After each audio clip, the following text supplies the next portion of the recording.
Hi. Hello. Good evening.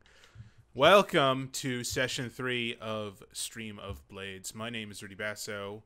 I am one of the co-creators / owners of Don't Split the Podcast Network, which is the streaming site you are watching now. Hi. I hope you enjoy. We have a special guest today because we are -1 Amber, 1 Rocket Orca. I'll let Shane introduce our guest, and then I'll throw to him. Hi, Shane. What are we doing today? Hi, we are playing Band of Blades. And today we're down 1 Amber, but we are +1 Strash, who happens to be the designer of the game. So hopefully we know what we're doing this time. Yes. Strash, do you want to introduce yourself? Yeah, hi. I'm Strash, he, him, and you can find me on Twitter at StrashA. I stream semi-regularly on Actual Play, and I'm one of the people that designed this in Skim and Melanie. So that's me. Awesome. This is such a treat. I can't wait to fail to live up to the expectations of the game you created. Next. Hi, Sally. Hi. Tell me about yourself. Who are you?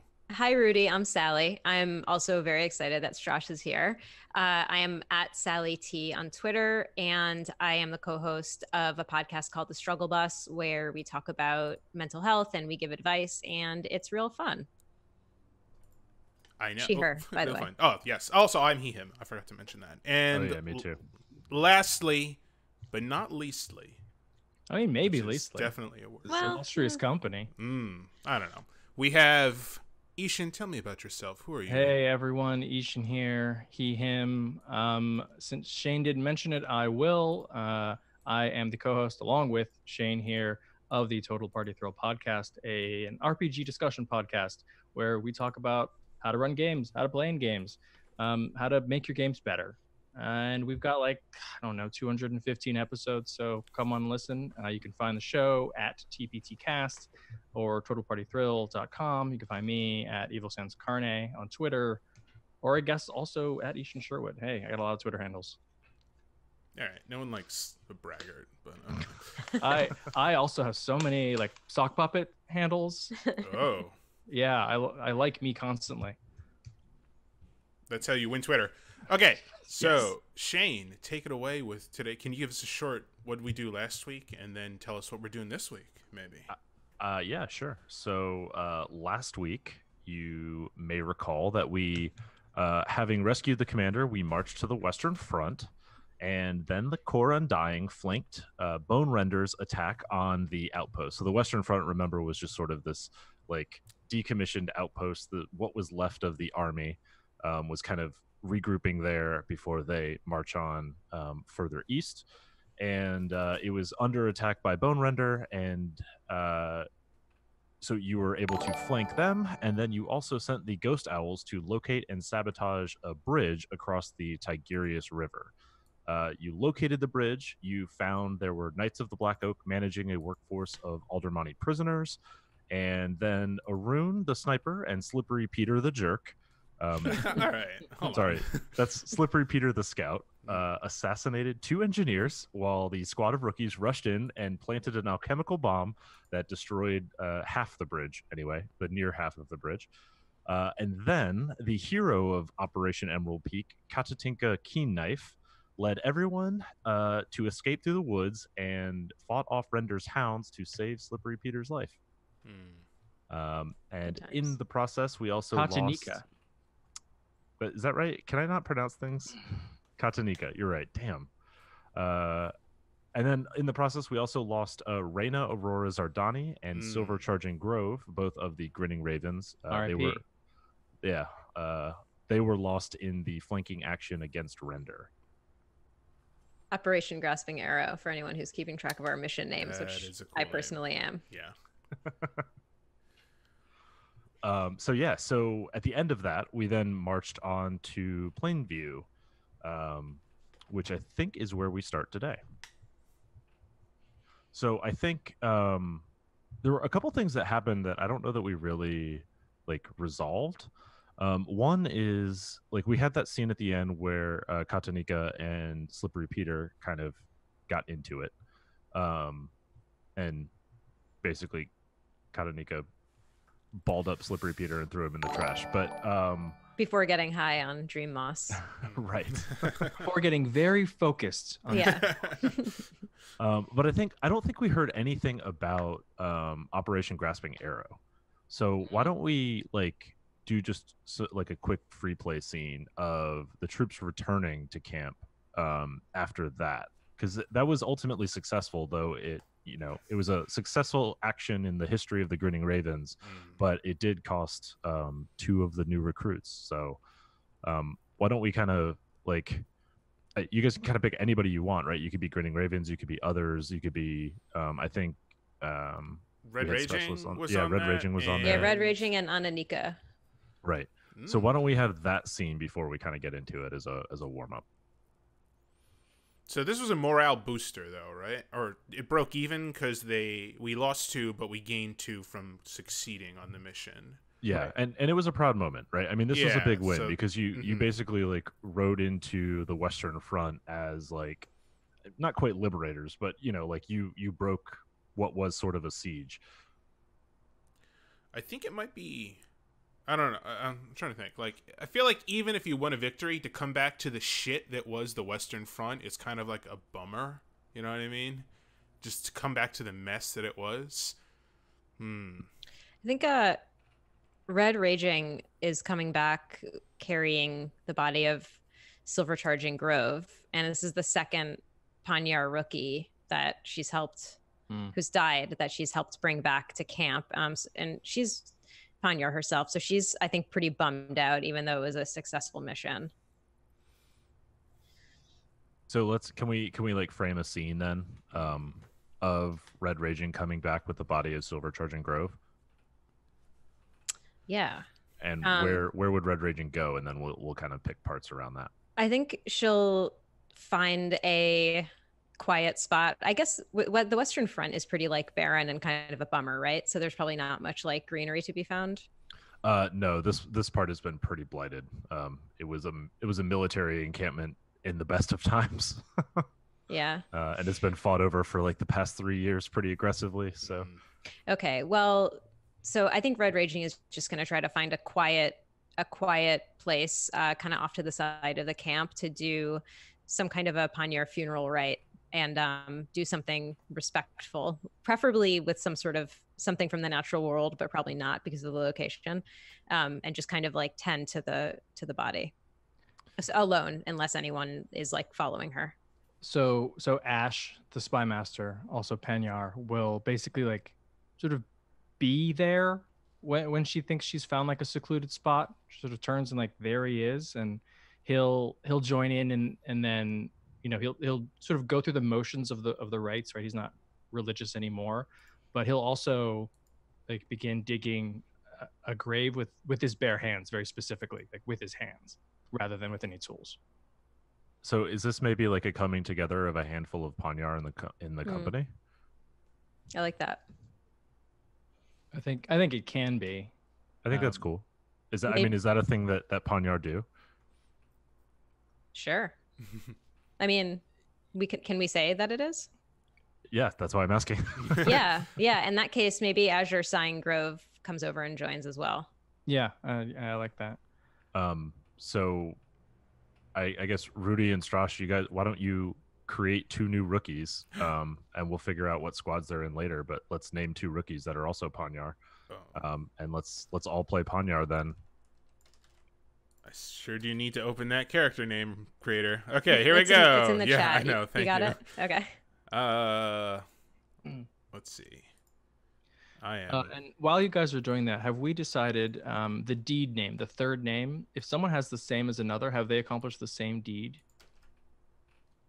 Yeah, I think it's either the same deed or a similar deed. A similar one, right? Like a broad swath of identical. The only one in the book that's officially noted, aside from one for a combat stance, is if you travel for a year and a day away from the forests of Panya and return, you can have the name Wind. Other than that, make up whatever you like. Nice. If people are fine with this, I like the idea that they're thematic. They fit along the same themes, sort of like Wind, but it doesn't necessarily need to be that specific. going on a quest to retrieve an item and bring it back to the forest gives like a specific name. Oh yeah, because Azure Sign Grove and Silver Charging Grove both have the grove. Oh right. Was that what Amber did? Like what was that? I don't what know if Azure did? I can't remember if Amber said what Azure did. While you guys are looking up names, let me see if it's I also got Right, Grove on my name generator. Let me Oh, this one's better. I like this one. Yeah, it doesn't say. Yeah, she didn't We write can it. ask her. If Azure survives long enough for Amber to get back, we can ask. Yes. Cool. So I am Violet Surging Flood. Nice. I feel like this is actually the second rookie that Amber Raging has taken You're right. like responsibility for the death of. Like I wonder how many times you have to do that and what name you get when that becomes your accomplishment. Oh, you mean Red Raging, right? Or sorry, Red Raging. Yeah. Oh, that's good. Yeah. Like I feel like this is kind of becoming your thing. Yeah. But I don't know. We don't have to decide now. Yeah, I'll think on that. So yeah. Oh, Strash. I was just gonna say I'm gonna be Sapphire Raging Storm. Nice. Oh, fellow Raging. Raging Alright. in the house. So I think you've found a quiet area, and you are. It doesn't sound like you gathered people. I think it's just that, like, as kind of one by one, you've accumulated other Panyar who noticed what was happening. Mm-hmm. So like, let's describe. Like, why don't we describe what this ritual looks like? Okay. I like the thing of digging a grave with your own hands. Like, no, you don't use tools. Like you use your hands.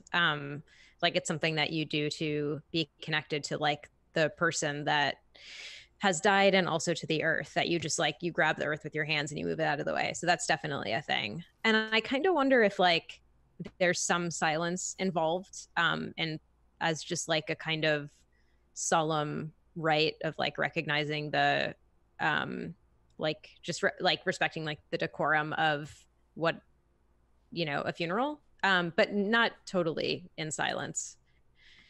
Maybe just the digging happens in silence. Oh, that makes sense, because that would be a reason for everybody to like kind of recognize it and gather. Mm-hmm.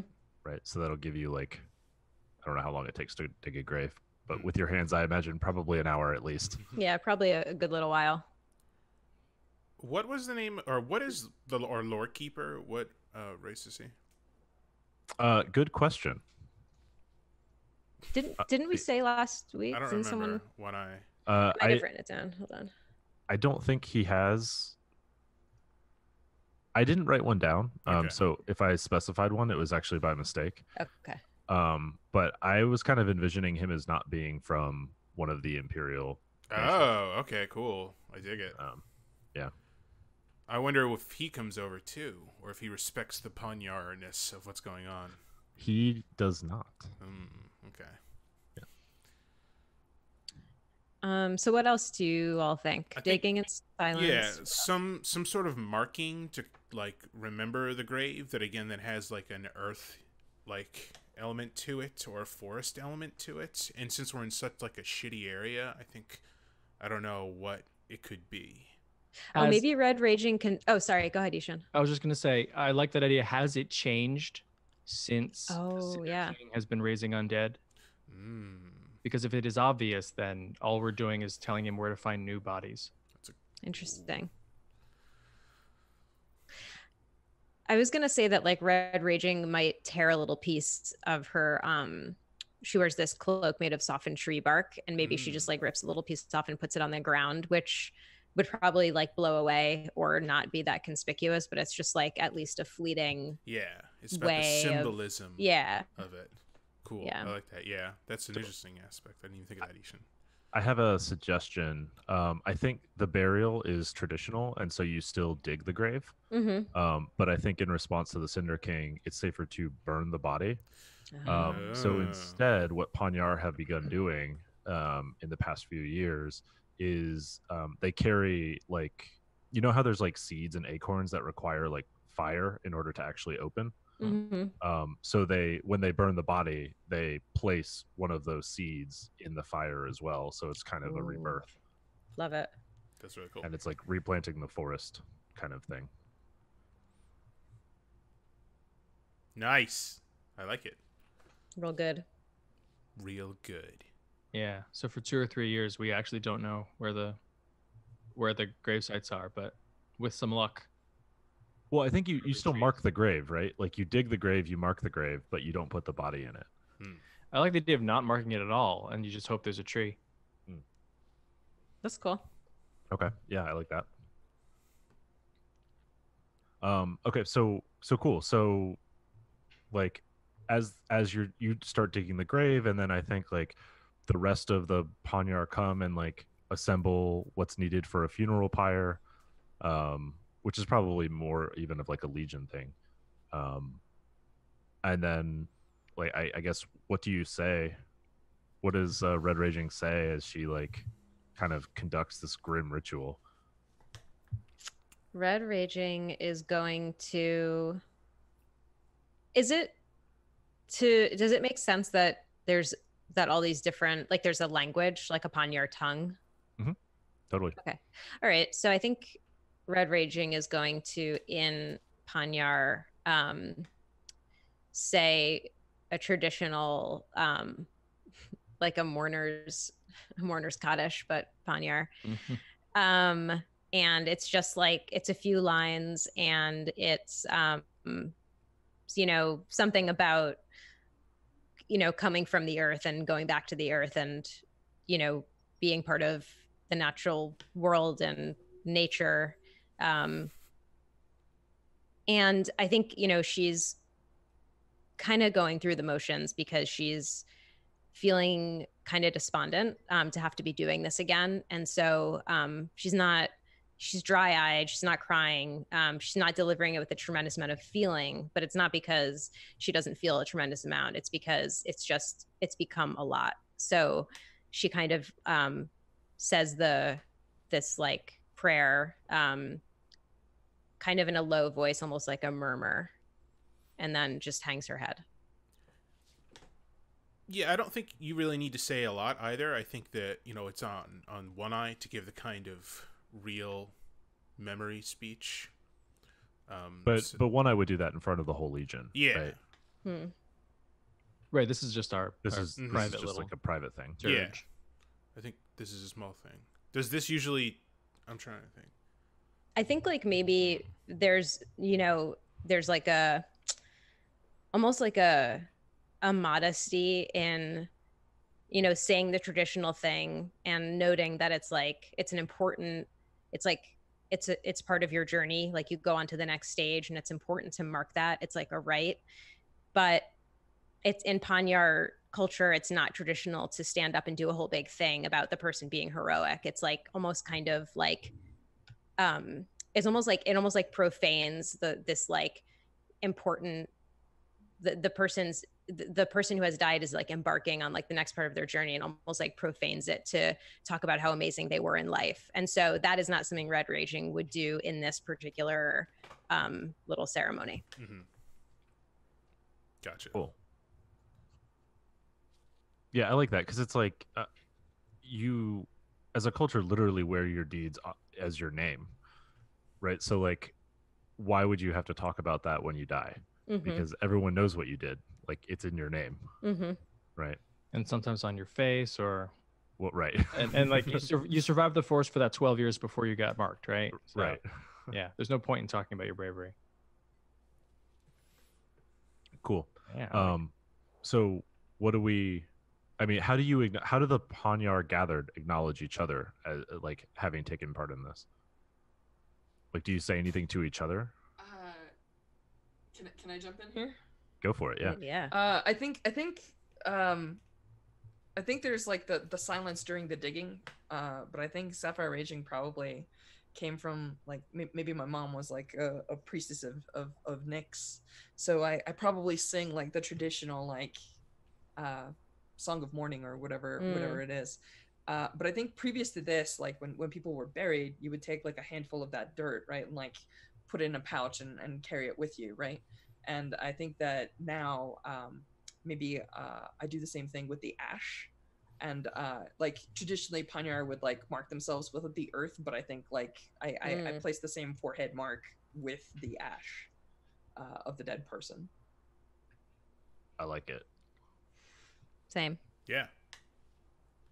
Dope. That's a lot. How does Ash respond to this? Because like that's a funeral dirge of Nyx, right? Yeah. He is respectfully silent. Like, you know, Red Raging is doing her dirge, which obviously he knows, and you know he's been there. He was like quite religious until 3 years ago, and so I think he sort of like slinks to the back of the circle during the prayer, and doesn't join in, but certainly doesn't like interrupt, and does partake in the marking. I think probably specifically because he feels like his name has taken on new meaning in the last few years. Nice. All right, Rudy, what does Violet Surging Flood do? Anything? Nope. Just a rookie joining in on the Panyar thing. Okay. Did Violet Surging Flood do a lot of the digging then? Sure. Jumped in. Okay. Cool. And I think there's probably like 2 or 3 other Panyar who joined in as well. And that's certainly not every Panyar necessarily, but yeah, it's not like a quarter of the Legion. So Yeah. Yeah. But we gotta move here, you know? Right. We gotta get going. Cool. All right, so then I think that's good. Like, we know what happened in the Western Front, and then the Legion has marched on to Plainview. Or sorry, Plainview. I keep saying that. It's Plainsworth is actually the name of it. But I'm bad at names. So Plainsworth is like a small town, and it's like a town proper. Like it has, you know, wooden buildings. They have like thatched roofs and even like tiled roofs, right? Like it's permanent structures. It even has like the remnant of an old like imperial wall built around it, and it's sort of like where it's positioned. If you look at the map, it's sort of like in the breadbasket because it's on the river.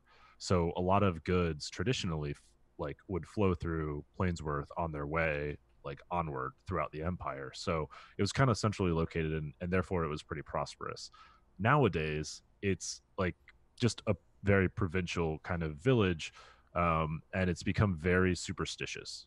So that's one of the things you notice as you kind of like march in here is one, like it is now swelled full of refugees.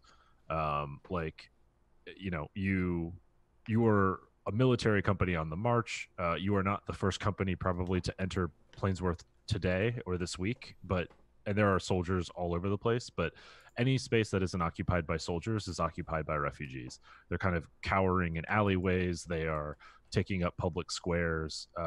You know, they're sort of competing for space even with everybody around you. And there's a distinct difference between like the townspeople and the refugees. Like townspeople are still going about their business. Like they're living still in somewhat comfort. The refugees are ragged, they're tired, poor, haggard, right? And so you can see like townspeople running about town, refugees running about town, other soldiers running about town. Everything is just very, very crowded, and you know, kind of depressing.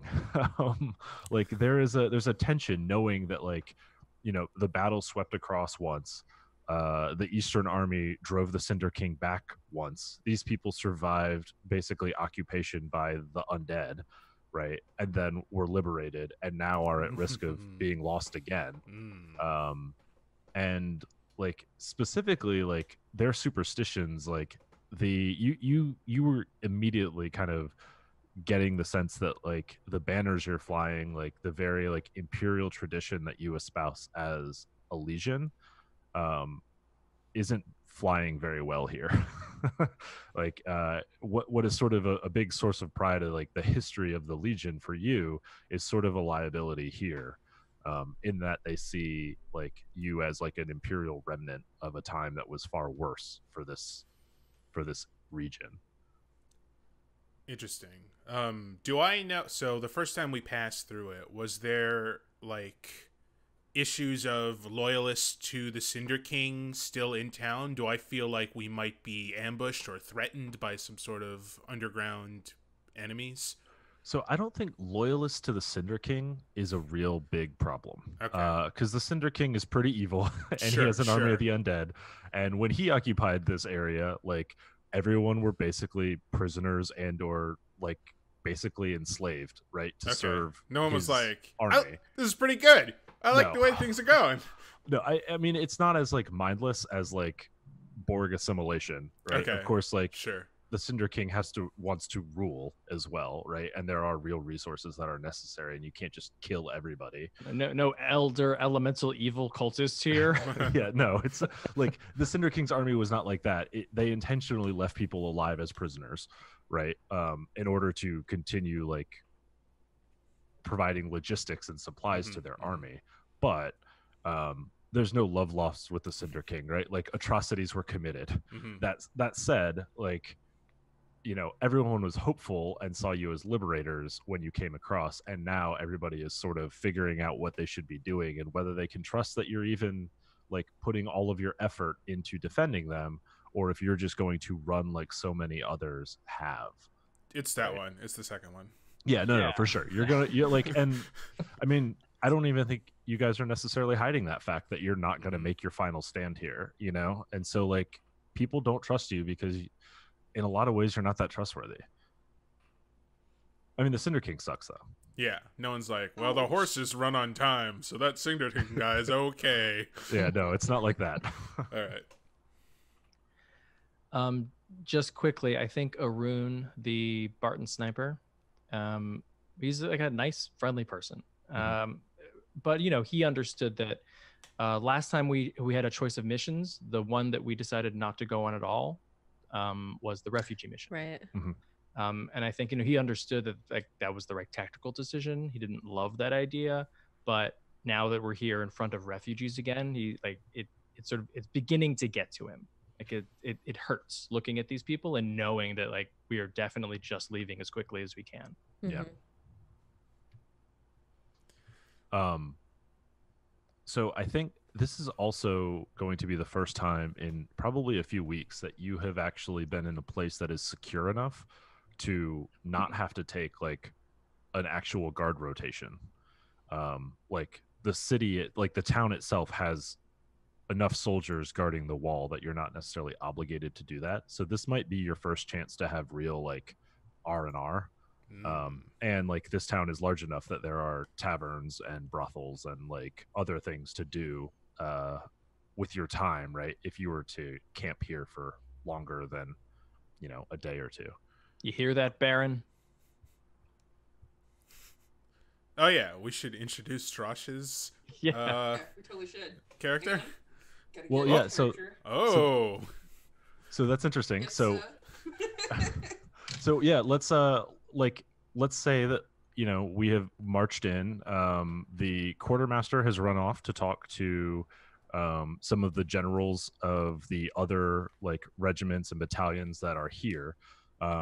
Like has found space for the Legion to set up camp, but is otherwise dealing with like army logistic problems, leaving one of her most trusted advisors, her right hand, if you will, to take care of her responsibility as quartermaster. So Strash? Yeah, I think we've got Baron Eric Zardani, which is hilarious because like when you hear the phrase Baron, you probably imagine, you know, somebody with a massive heroic lineage. His family is actually known for making cakes. And his dad is a cake baron. He's And the so- king of cakes. Yes, he is. Yeah, well, so anyway, he He's more of an accountant and a bean counter, although everybody knows that when it's time to put on like a big party, Eric is the one that bakes the giant cake. But apparently he ran away from that life and joined the army because he didn't want to bake cakes for the rest of his life. And guess what he's doing in the quartermastery now. So that's so perfect because like we've talked a little bit off stream about how like Claudette's personality is that like she cares first about morale and second about food. So of course she would take a baker in as her second in command. Okay, cool. So yeah, so I think where we're at, right, is like the Legion is unpacking, it's making camp now in sort of one of the public squares that, you know, basically in just a small little plot of land that was previously occupied by probably like an Orite battalion or like a small Barton regiment or something, like just a few hours ago, right? Like the grass hasn't even like raised back up from where it was stamped down before you're pitching your like camp there. But of course the command roster, the command needs to get together and figure out what to do. And I believe, Greymane, with your attitude of a company on the move is a company victorious, you definitely don't want to leave the men idle in Plainsworth for too long, or they will almost certainly get into some type of trouble. It's true. We should keep them busy with a mission. Now, Shane. Yes. I spent an intel to get a special mission. Ah, yes. You did. One of my spies is interrogating. Yes, so we get a bonus question. Yes, right. From anywhere. Any question, yes, exactly. That's exciting. And so I think what we had done, I think we had sent spies ahead to Plainsworth, right? Mm-hmm. And so I think that's where most of this is coming. Like most of this intel is coming, is like these missions, because you haven't been here long. But this is, you know, the research that you've done through your spy network, Ash, are kind of providing these options to you. So the first one is, of course, that special mission that you paid for.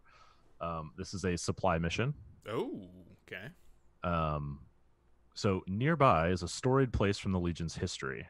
The Tantari banner, the original symbol of the Legion's authority, was lost when the Empire fell. It was granted to the Marshal of the Legion by the first Emperor. After the breaking 3 years ago, one of the Broken set up a dig site to look for it. Undead have been spotted returning there. The mission is to finish the dig while fending off any challengers. Okay. So, okay. Fun. I'm about to freak out right now. Second mission is an assault mission, which I think was your priority. Yeah. From last time. So the locals are growing weary and resentful that the Legion has not served its turn on the wall, where Render's troops test them daily. The bulk of Render's army still lags behind the Knights of the Black Oak, who ride Vanguard. Outmaneuver the troops at the wall and strike at the Knights directly in their camp, sow havoc and weaken Render's foothold. I do hate those Knights. And then the third mission is, I think this one we can. So unfortunately I wrote these in like at different points of time for having been here, so like I think this third mission kind of comes up maybe a little bit later. So the last time the Legion marched through Plainsview, the mistrust of the populace was displaced by the joy of liberation and the hope of an end to the Cinder King. Now on the retreat, the survivors in Plainsview are practically hostile to the Corps Undying. I-Hsien Grove has reported a half-dozen Legionnaires treated for dust-ups, muggings, and brawls. Figure out what's behind this and put an end to it. Even if this is a temporary stop, the Corps needs to conduct business here without looking over its shoulder. Interesting. And what's the Shane- category of that mission? Yeah. That's recon. Recon. Okay. Would you also be kind enough to tell us the rewards and penalties for the missions? Ooh. Yes. So the rewards for the special mission are +2 morale and a relic, the Tantari banner. Okay. And there is no penalty for failure. Ooh. Oh, that sounds pretty all right. What can you remind me what the mechanical use is, if any, to the having a relic? Yeah. So the relic every like relics are special items. So the use of that relic is that the marshal may choose to ignore the morale penalty of up to 5 deaths. Whoa. That's not so- too shabby. And I 5 think, deaths starting when you get the relic. It's not, you can't Yeah. grandfather in those deaths. Okay. yeah, and I think it's like 5 deaths. I'm gonna say that's like an asset that you use. So it'll have like a number of uses rather than just like the Okay. first 5 deaths are ignored. So like Gotcha. when Gotcha. morale is high, you don't have to use the banner immediately, right? Like you Okay. can wait until it's necessary. They Cool. come. Red Raging comes trudging back with another Panyar body in pieces. What do you Right. do? Oh, I pointed the banner. I do the wave.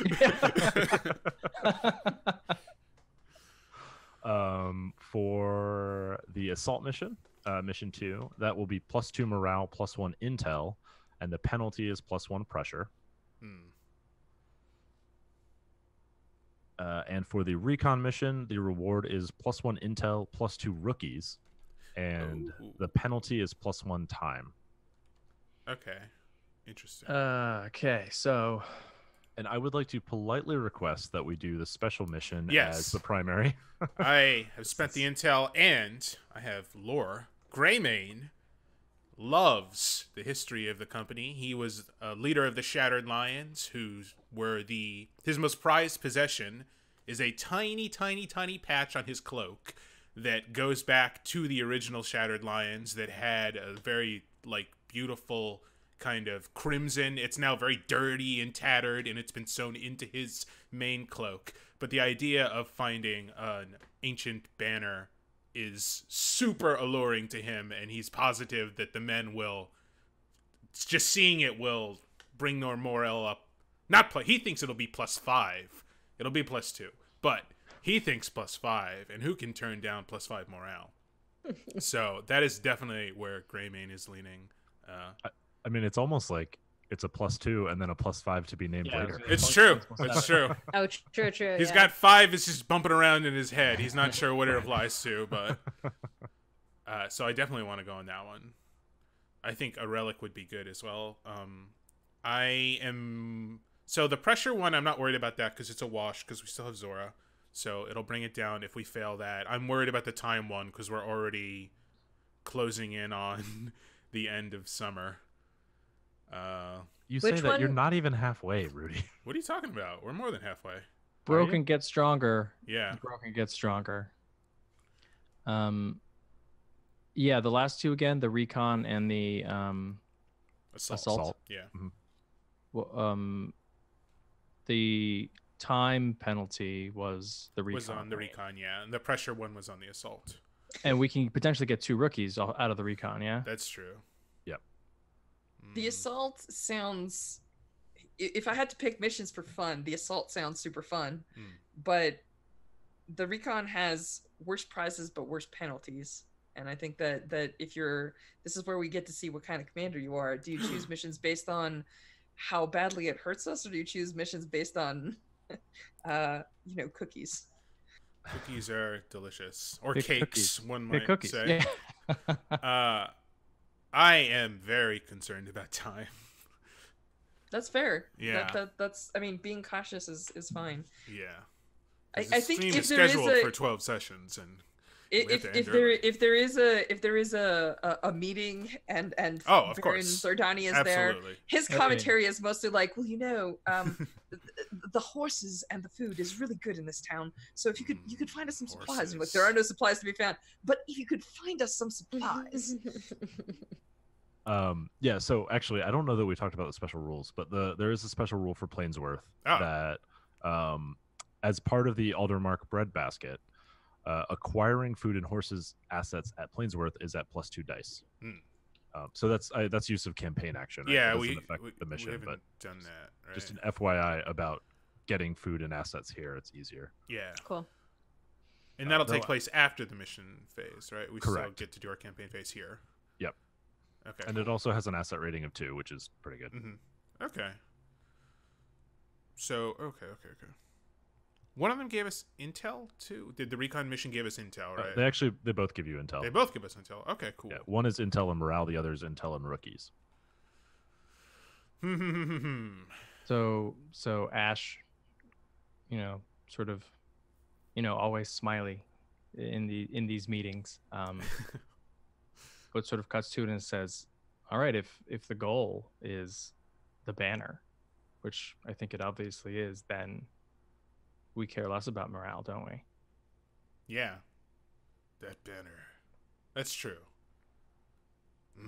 Rookies. So Ash's vote is like go for the rookies and Alright. the recon. Greymane sits and thinks and stares off into the distance. He knows the importance of the Panyar ritual to the Panyars, and he watched it from afar, and it touched him a little bit on this day. Normally he's like, all right, whatever, I got stuff to do. But when he saw them crowding around the bodies of that rookie, he was like, more troops. Ash, what do you think? Mal, what do you think? I heard from you, Ash. I meant Mal. Mal is really into the idea of getting this banner. Okay, cool. Yeah, it's an important relic, and I think it would be good for us to have it. I think, I think our soldiers would respond to it, and I think it's important in terms of keeping our history, that we get this back. So Ash's like, what do you think the secondary mission should be? Mm-hmm. And perhaps more importantly, which one do we forego? May I, sir? Oh, yes. Yes. We will have plenty of opportunities to cross blades with the Knights of the Black Oak. If we do have people that are slighting us, let's say, and belittling us in the streets, this could go a long way to forestalling such actions later on down the road. The other thing is I'm considering going south through those cities, where there'll be more opportunities to recruit versus the northern or central paths. But wait, I forget. If we don't take the mission, we take the penalties for it? Yeah. Yeah. Okay, If yeah, you let's don't do do that. the mission, you take the penalty. Yeah, you Alright. autofail. Yeah, let's do that one then. Let's do the recon. Plus, some Plainsworth punks are going to tell us what to do. Not on my watch. We have to crush this uprising. So someone thinks the horses are running on time. Someone supports the Cinder King. Wait, so which one are we auto-failing then? We're going to auto-fail the assault, even though I hate those knights. Okay. To take the pressure penalty because we don't need to worry about pressure because we have Zora. Cool. Cool. That's the decision. All right, Commander. so it's official. All right. So let's go ahead then and move into mission planning. So let's start with which characters and what load we'll be sending on each mission. So starting with the primary. Okay, the primary is retrieving this banner, right? Yes, Mhm. and it is a supply mission, which means it requires an officer, a heavy, or a medic, I believe. But didn't you say that there was a possibility of having to be fending off people while this is being retrieved? Did I make that up? I did, and I mean we can kind of like, so we've made the decision on what we're planning, right? So I think it's fair to do a little bit of like a little question, gather information kind of stuff here too, right? Like I think that's fine. Also, your intel questions, Rudy, I think you forgot about those. Like I did. Okay. you could have used those to help I plan keep and pick forgetting you them. have to do Yeah. that before announcing which ones you choose. Whoops. You don't have to. You can. Okay. Well, I Um, think I would have made the decision regardless of which Yeah. what the questions tell us. Ash will also pipe up when Mal's sort of pondering and say, also consider sending the Shattered Lions on the retrieval Yeah. mission. Well, I was thinking either the Shattered Lions or perhaps the Silver Stags, since they, as a rear guard, they have some experience like Fending. defending. Yeah. Fending people off and defending. But the Shattered Lions would certainly feel more connected to the mission itself, and that would probably please our commander, Greymane. Yeah, I think his only regret is not being able to go with them. Okay, well, I let's. think they'd also cause trouble if they stayed behind. True. And maybe the commander might look the other way at this trouble. Yeah, I think that's a great idea. Okay, That's Shattered Lions it is. nice. Oh, Shattered Lions. Officer and heavy. Officer heavy or medic? Yeah, you only need one of them. I mean, you need pick two, but you need to have at least one of those three. And then what are the requirements for the It's a heavy recon? scout. Scout or sniper? Oh, sorry, was I wrong? It was. It's It also was- heavy scout. It's on the marshal sheet. Oh. Oh, okay. Sorry. Oh, sorry. I should be looking at my sheet. Yeah, we have sheets. Sorry. Right. Those The fade in things. the background now. No, that's actually very useful. It's in my sheet too, so Well- I'm also. Sure. Let me ask my question too. I have. Yeah. So ask your. So what's your intel at? So it's at 1, having spent that second. So Okay, so then you have two questions to I have ask: two a level 1 questions. and a 0, and, And then you then also have. a bonus. And any question, yeah. and Right. any question. So for my So- level 1, I will ask, what Broken's troops do we expect to face on this mission? Interesting. So there are reports of undead returning there. Also interesting, if you recall, you have not seen Breaker Ugh. since you basically got out of Carlsberg, right? Like you marched south under Breaker's storms, but then Breaker never showed up, and neither has her troops.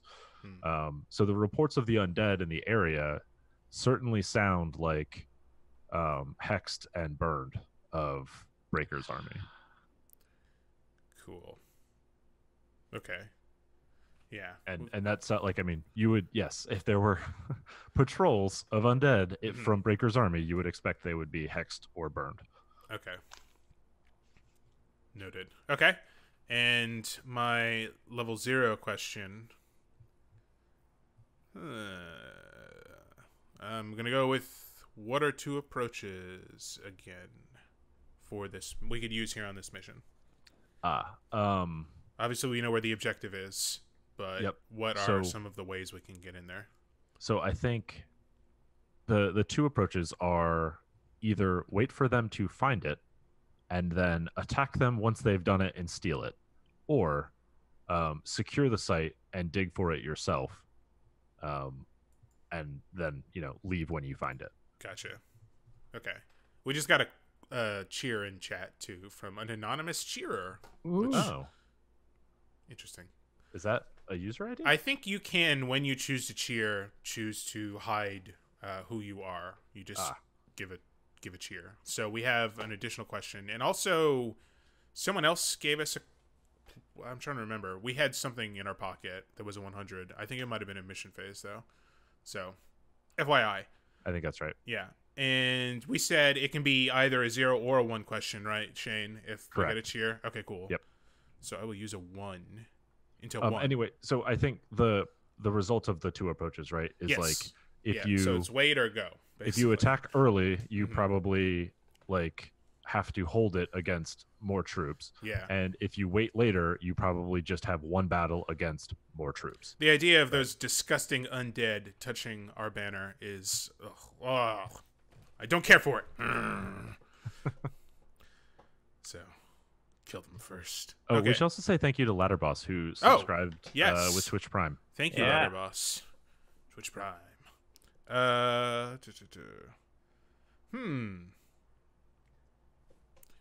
Do you have any ideas, Ash, on the general question you wanted to ask?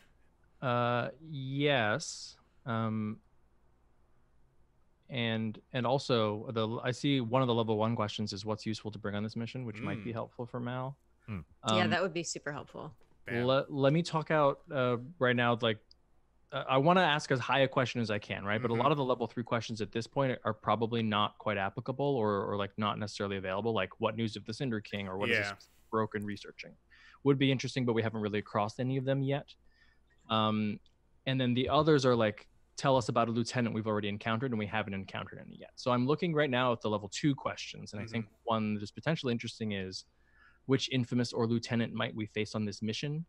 Or what's the main weakness of the undead's position on this mission? Yeah, I think those are probably the two most advantageous level 2 intel questions. What does anyone Do I else- think finding this relic would be something that would be given to an infamous or a lieutenant? Like, Shane, is this important enough that I think that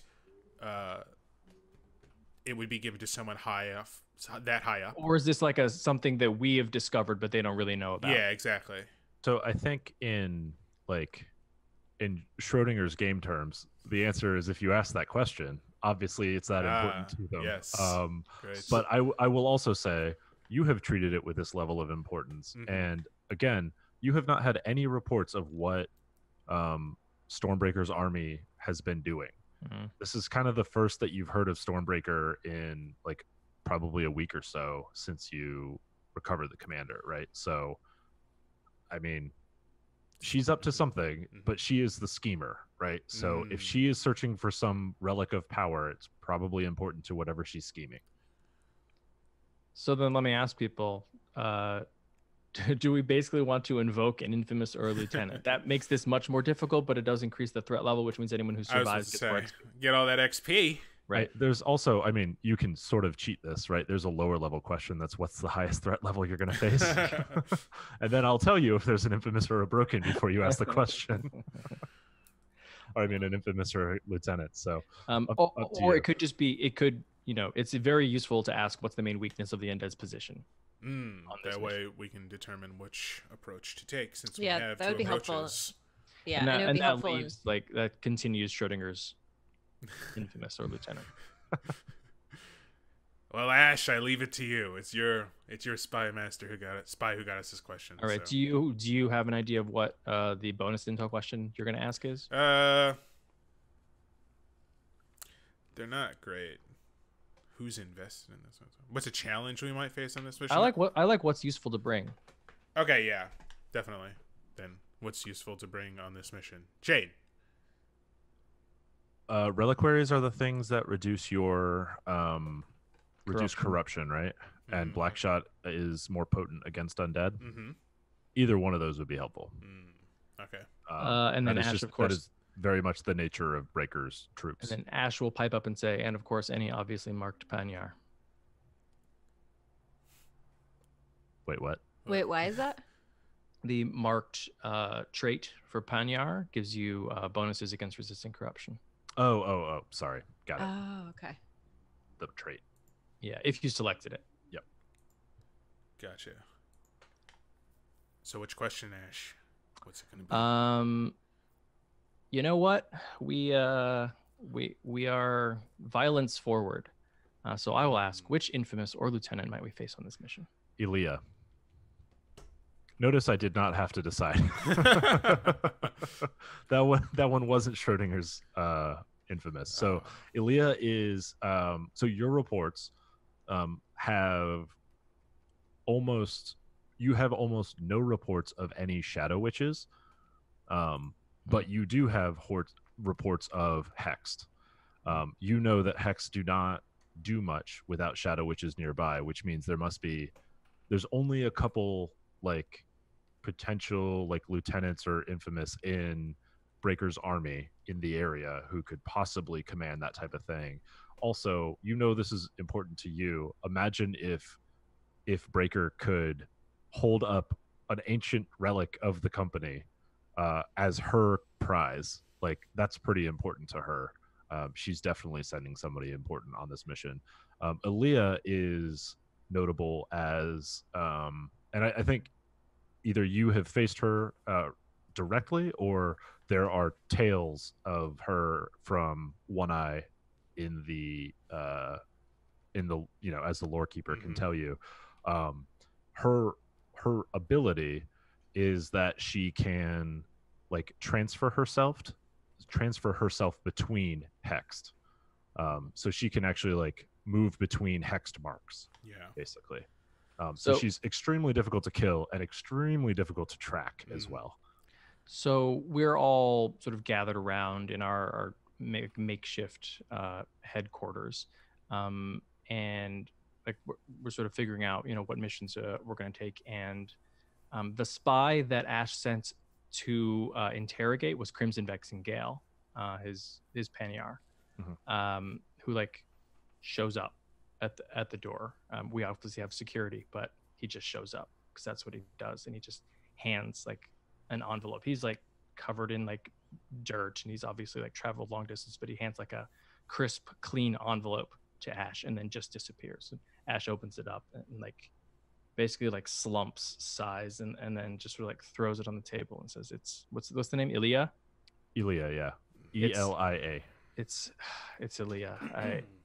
I hate Breaker's lieutenants. I hate Breaker, but after what she did, but if we're facing Ilia, I highly recommend sending the sniper. His eye will be helpful. He will be able to see the Shadow Witches. Also, Elia is an infamous hexed, not a lieutenant, so she's threat 3. Just to be Okay. aware. Yeah. Yeah. Can't we only send heavy officer or scout on a supply? No, you just have to send Yeah, at least send one of them. yeah. Oh, okay. Do hexed retain their memories from when they were living, or are they just blank shells? I don't know. Do you Because know? I would say, I knowing that Elia's in the area and that hexed are now, first of all, that's probably who's causing problems in town. So there are no loyalists to the Cinder King. Now we know. Definitely. Just making sure. We probably have some sort of, like, if we know that she's in the area, like, call and response to just make sure that, like, hey, you're acting kind of weird. What's flash thunder kind of a thing. So, Yep. But if you can retain your memories, then I think maybe no. I think that's maybe too strong. The answer Elia's is in your definitely... body. Yeah, the answer is definitely hexed do not retain their memories. Okay, I think cool. the question you're asking is, can Shadow Witches access a hexed memories while they're alive and hexed, right? Because hexed aren't necessarily dead. Okay, yeah. It's an important thing, right? So like a hex does not act of their own free will or volition, and when they don't have a witch nearby, they're pretty useless. It's a question of how much can a witch or a powerful, like the hag, or right, like can somebody access those memories, and how deep can they access? So Sounds like a resolve roll for the mission. Mhm. Or yeah. research roll for the mission. Yeah. okay. Okay. Cool. Shall we Now. engage? Yeah, I guess so. Well, we need to select. Yeah. So Yeah. So Mal, do you fine. have a Yeah, have so an I idea? think so the sniper and the heavy are gonna go with the Shadowed Lions, and I think the officer and the scout are gonna go on the recon. How does that sound to everyone? Sure. Yeah. Did I forget if they fail the secondary mission? They don't take stress, just harm, right? Or specialists? Depends on the outcome.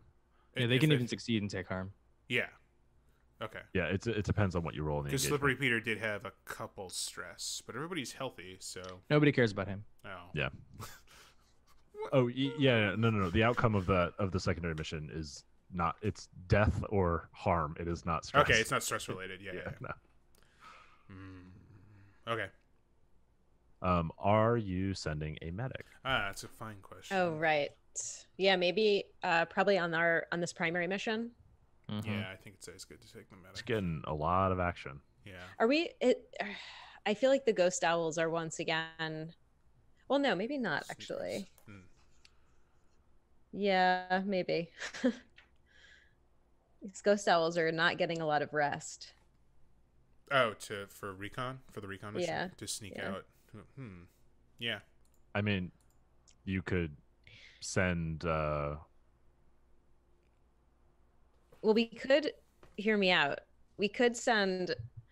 One way of doing recon is to like kind of tiptoe around and ask questions of the right people, and another way is to go around intimidating people and make them think you're going to be breaking skulls and taking names or whatever the expression is. So we could send. Maybe it would be good for the Grinning Ravens' morale to. Have to send full squads. So if the Grinning Ravens really? are down people, you can't send 3 members. Okay. So that means we can't send the Ghost Owls either because they have also. Okay. You can pull from other squads, right?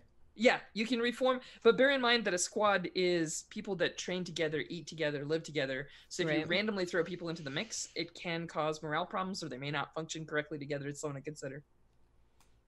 Yeah, you can swap the personnel around as much as you want. I've seen marshals that are just like, I don't care what they want. You're on a spreadsheet. Move. True. Well, and I've seen marshals that are like, no, the squads have to trust us. It's very important to keep morale. You know. Yeah, I'm trying to respect their cohesion right now, but as things get more dire, their cohesion will be a secondary concern. What if we send those weirdo star vipers?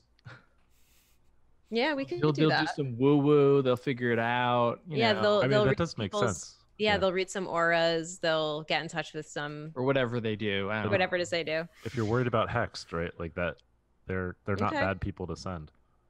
You know what? I like the way you think. We're gonna go Star Vipers. Cool. All right. R.I.P. And who are you sending along with them? You have to send Slippery Peter, right? Yeah, the scout. We're gonna send Slippery Peter and also Anika. yeah, on Anika. Anika. Not to be confused with Tatanika. Who is This- not in this episode? Yeah, this would be definitely up Slippery Peter's alley because he's someone who works in the alleys. Oh right, totally. He'll be right at home. So Yeah. I have one thing just to bring up as a casual conversation topic. This is completely up to you, Sally, because you're obviously the marshal. This is your decision. But I noticed Go that when you built the officer, you gave her tactician, and tactician has two properties. One of which is that you can lead group actions super effectively, Uh-huh. but more importantly, they notice things others would miss. And if you're on a mission where some of your people might get possessed by a passing curse, that could be a really useful trait to have. It's just a thing. So you're suggesting Ananika coming on the primary mission? Yeah, swapping for the heavy. Now the thing is that bulwark is a godsend when you have to fight like Yeah. large squads. We of- know. And we and don't also- go anywhere but- without her. The officer can bring grenades and stuff. I don't know. That's all I'm Red- saying. Red Raging also had the marked, which as Oh. I-Hsien brought up was like a good thing to do. But I don't know, it'd be kind of fun to get Ananika in the mix. Yeah, I mean, get some you XP could also on that character. leave a rune out. Yeah, but he's got the eye, It's got the eye. and we're going up against Hexed. Yeah. That was Oh, yeah. not. I was not suggesting to remove the sniper. I-Hsien had an excellent point. It's tough because both the heavy and the officer could be very good, just in very different ways, right? Yeah. Well, let's Well, how are we gonna approach too? Because that's true. If we're Yeah. barging in and killing everything, then, or versus like sneaking and Kill everything. yeah, well, yeah. Barge in and kill everything or sneak in and kill everything. Man. Well, yeah, I don't know. Do we do that? Can we talk about which one we might do? Yeah. Wasn't that one of the intel questions? Whoever Yes. you Yes, put we- in What are two charge, approaches? I see. Yeah. whoever you put in charge is ultimately going to decide. And I Mhm. think that That's true. You know what? I'm gonna go. Sorry. Go ahead. no, that's all. It's just I think that they're actually good for opposite sides, right? Although like, if you send the officer, she's in charge.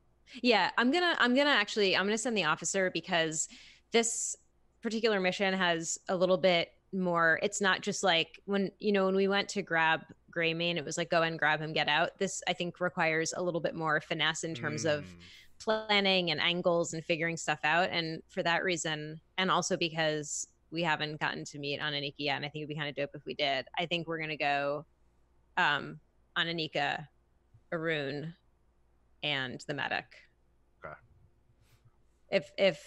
Does Commander, do you have any objection to taking this path? I trust you, Mal, in all aspects of who to choose. They're just numbers to me. No, Ooh, they're not. That's rough. I love them shattered lions. I wish I could go with you. Well, I hope to do you proud. I So know that you means- will. That means Roman then we have handshake.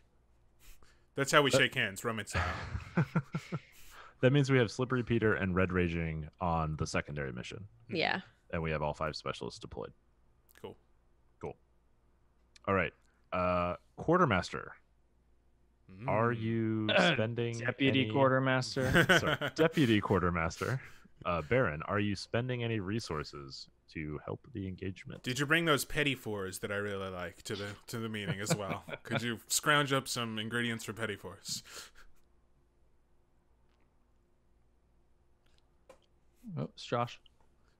Sorry, I didn't realize it was directed at me. I was like, "Ooh, petty forest, they're so tasty." I think that there's probably just a moment where the Baron says, "Sir, as you may know, the quartermaster is in town buying supplies right now. The petty forest will be delayed by just a few till tomorrow."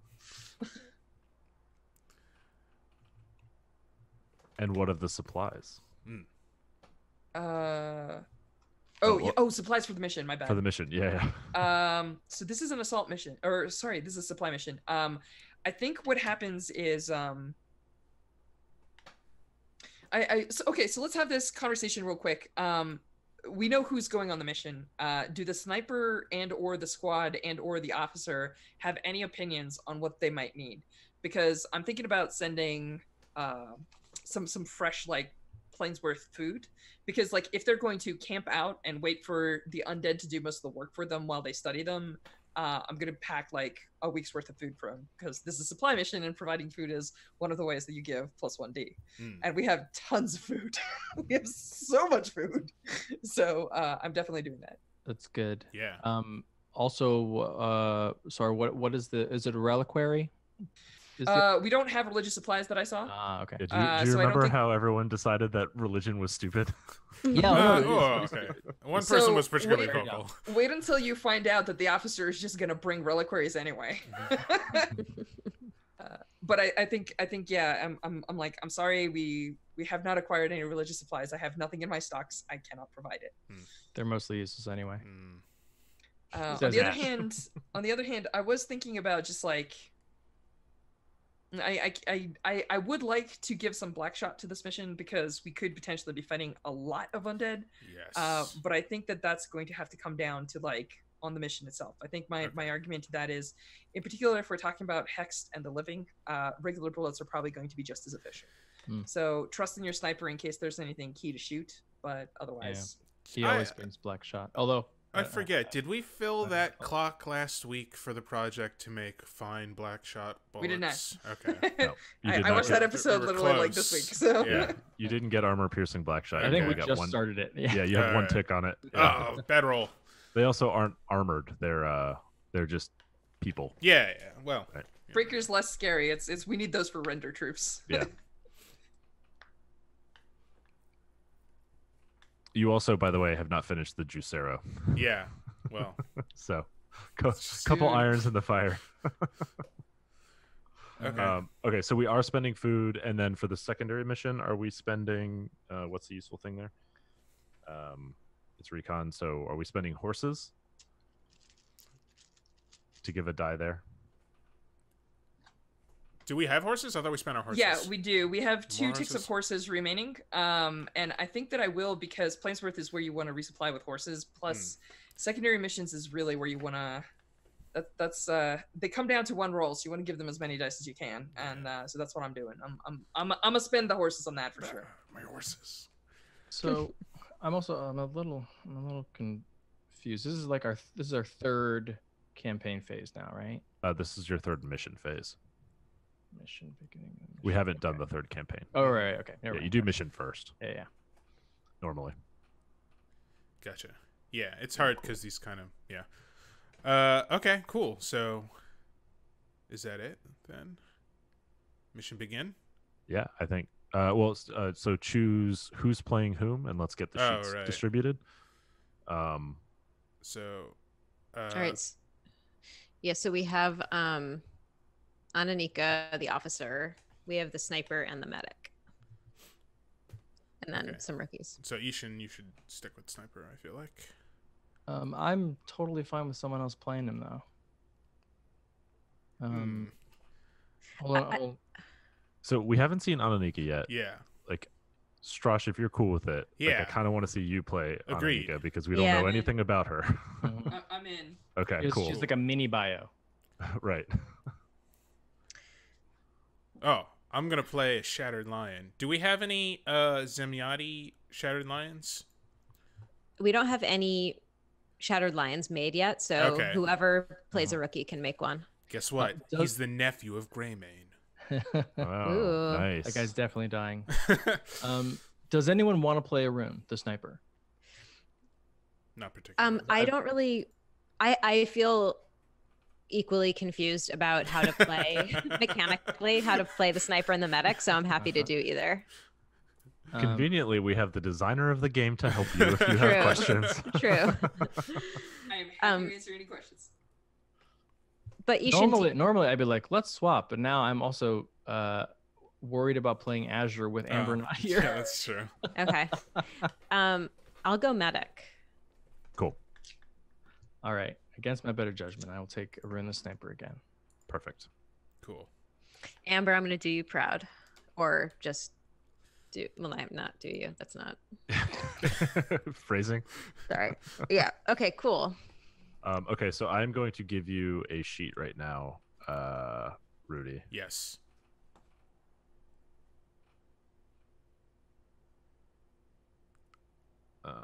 Okay, so you should see I got it. a rookie named Copy of Rookie. Yes. Yep. So go ahead and fill that in.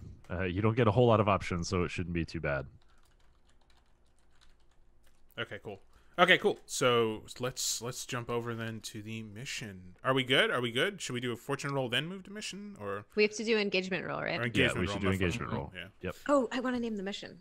Oh yeah. Can I do Yeah. that? My Let's do favorite that. part of my job, which I assigned to myself.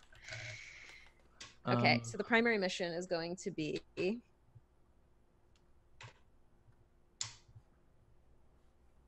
Operation Shattered Mountain, which is dope. Oh, cool. And then the secondary is going to be, I can roll 2 dice at once actually.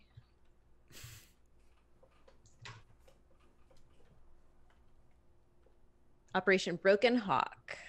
Nice. Cool. Okay. All right. I dig They're it. really good names. Yeah. This is a Thank good you for table. the table you made.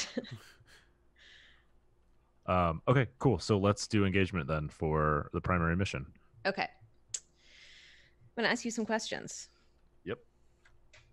Are all on the mission oath sworn to the Legion? They are. Did the commander spend 1 intel to give you foresight and info? Commander.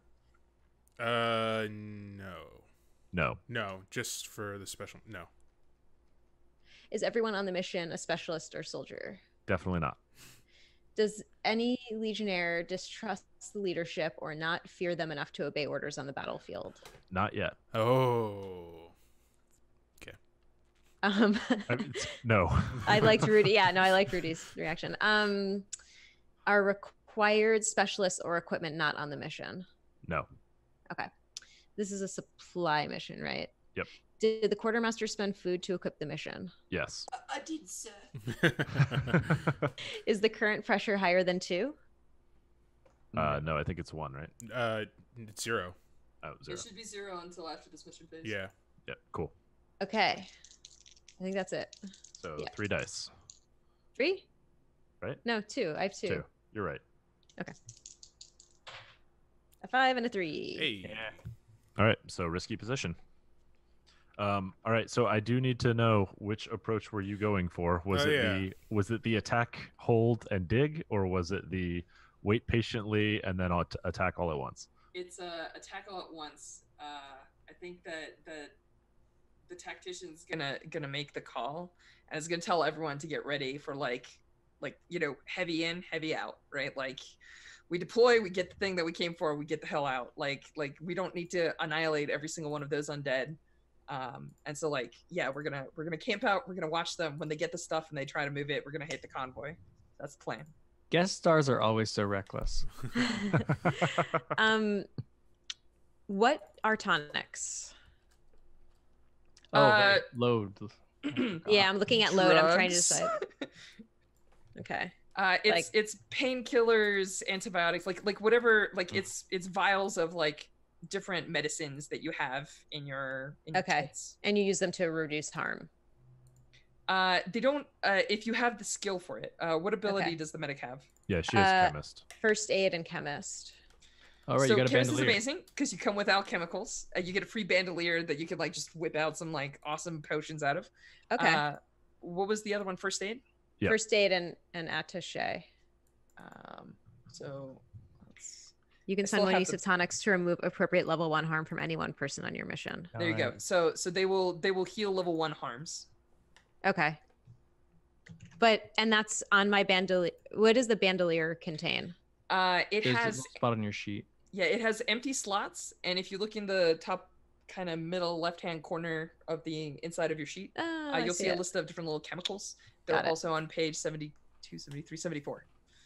Yeah, Cool. and it's like next Sorry, to I your... remember the layout. it's under your name in the roll 20 And I just sheet. have this on me. That's dope. Yeah.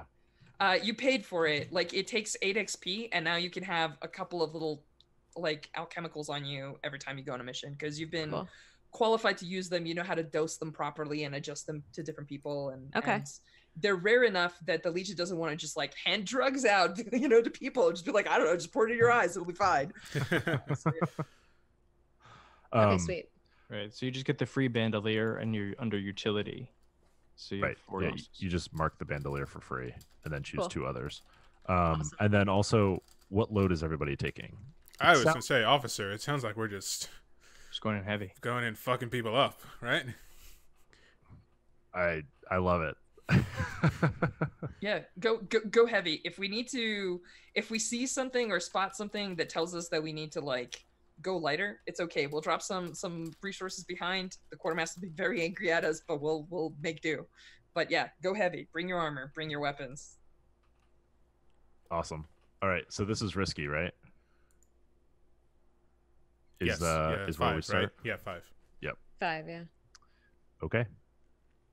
All right, so you are able to let's say actually One Eye is able to dig through the annals and actually find record of this site.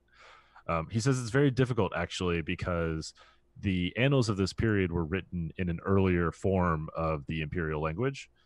So it's like reading Middle English. Like, you can get the gist of it, but it's not very precise.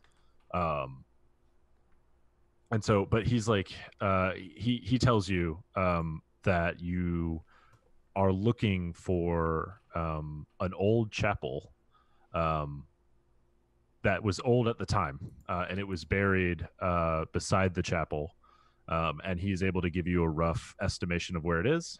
You are also able to kind of track the undead, right? Like, if you see enough patrols, you can kind of follow them and see where they're going. It's not like Burned are particularly great patrollers. It's not like they're hounds or anything like that. So they're a little dumb. So you are able to track them, and let's say that, like, they are living, so they have to, like, keep a campfire, right? They have to keep food. You are able to rough it for a couple days, and you're able to keep eyes on their progress. But yeah, it is basically out in a field. There's maybe a small stand of trees, like, that what was a chapel would have been under.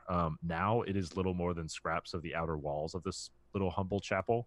And they have this huge square dig site that's, probably 5 feet and then like 10 feet deep at its center. It is, like, organized. It is, like, kind of the walls of it, the sides are, like, reinforced with timber. It's been, like, they've set up a proper, like, digging operation, right? And there are, like, just a bunch of hexed and burned in the area. You spot a couple shadow witches that are kind of directing traffic here. One male, one female. Both of them are kind of corrupted, obviously. They kind of leave you the sense of, like, they could have once been beautiful, but now they're corrupted. And they're, but you see them sort of managing this operation. And days pass as you are just watching. And then eventually there is a surprising bit of commotion. One of the rookies kind of comes back and reports that they are routinely bringing things out of the ground. That's the other piece of this. But most of what they are is coffins that are in various states of disrepair, and they are just kind of discarding them by the side. And there are, like, desiccated or even just pure skeletal remains that are just kind of, like, cast aside next to this dig site, this really grisly scene, as it seems like, they're digging up a graveyard looking for this banner, basically. And he reports that something is different. They've pulled something out. I wasn't able to get good eyes on it, but it's not another coffin. They found something different. It's bigger. It's a box. It's like a strong box, like a coffin, except bigger. And they're paying attention. They're doing things. And I think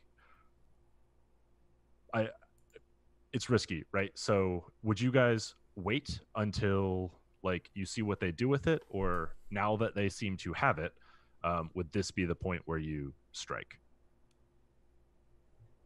You said 2 shadow witches. Like roughly, what are we looking at? Like a medium group of hexed and a small number of burned in the area, right? They're patrols, so they're not really present, but there's a couple of them kind of around the dig site as well. Over the last few days, what out of the ordinary has Arun seen with his alchemical eye? What is the wording on the eye? What does it show? So you can see the shades inside of shadow witches. Okay. Let me pull it up exactly. You can see invisible targets clearly and identify supernatural forces. Creatures such as the shades that lurk within shadow witches and the supernatural effects like their hexes are plainly visible to you.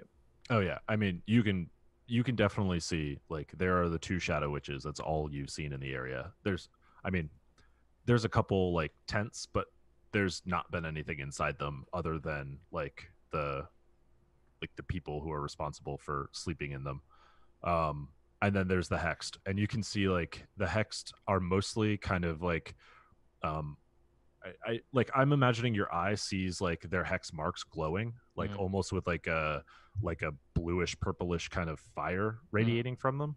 And you can see most of them are just hexed like on their wrist, like on the inside. It would be covered with a sleeve, but they're not cleverly hidden hexes, right? Likewise, like the shadow witches, they're corrupted and like this sort of awful like beauty that's been corrupted, but like they are covered. Like they look like, to your eye, they look like they're glowing.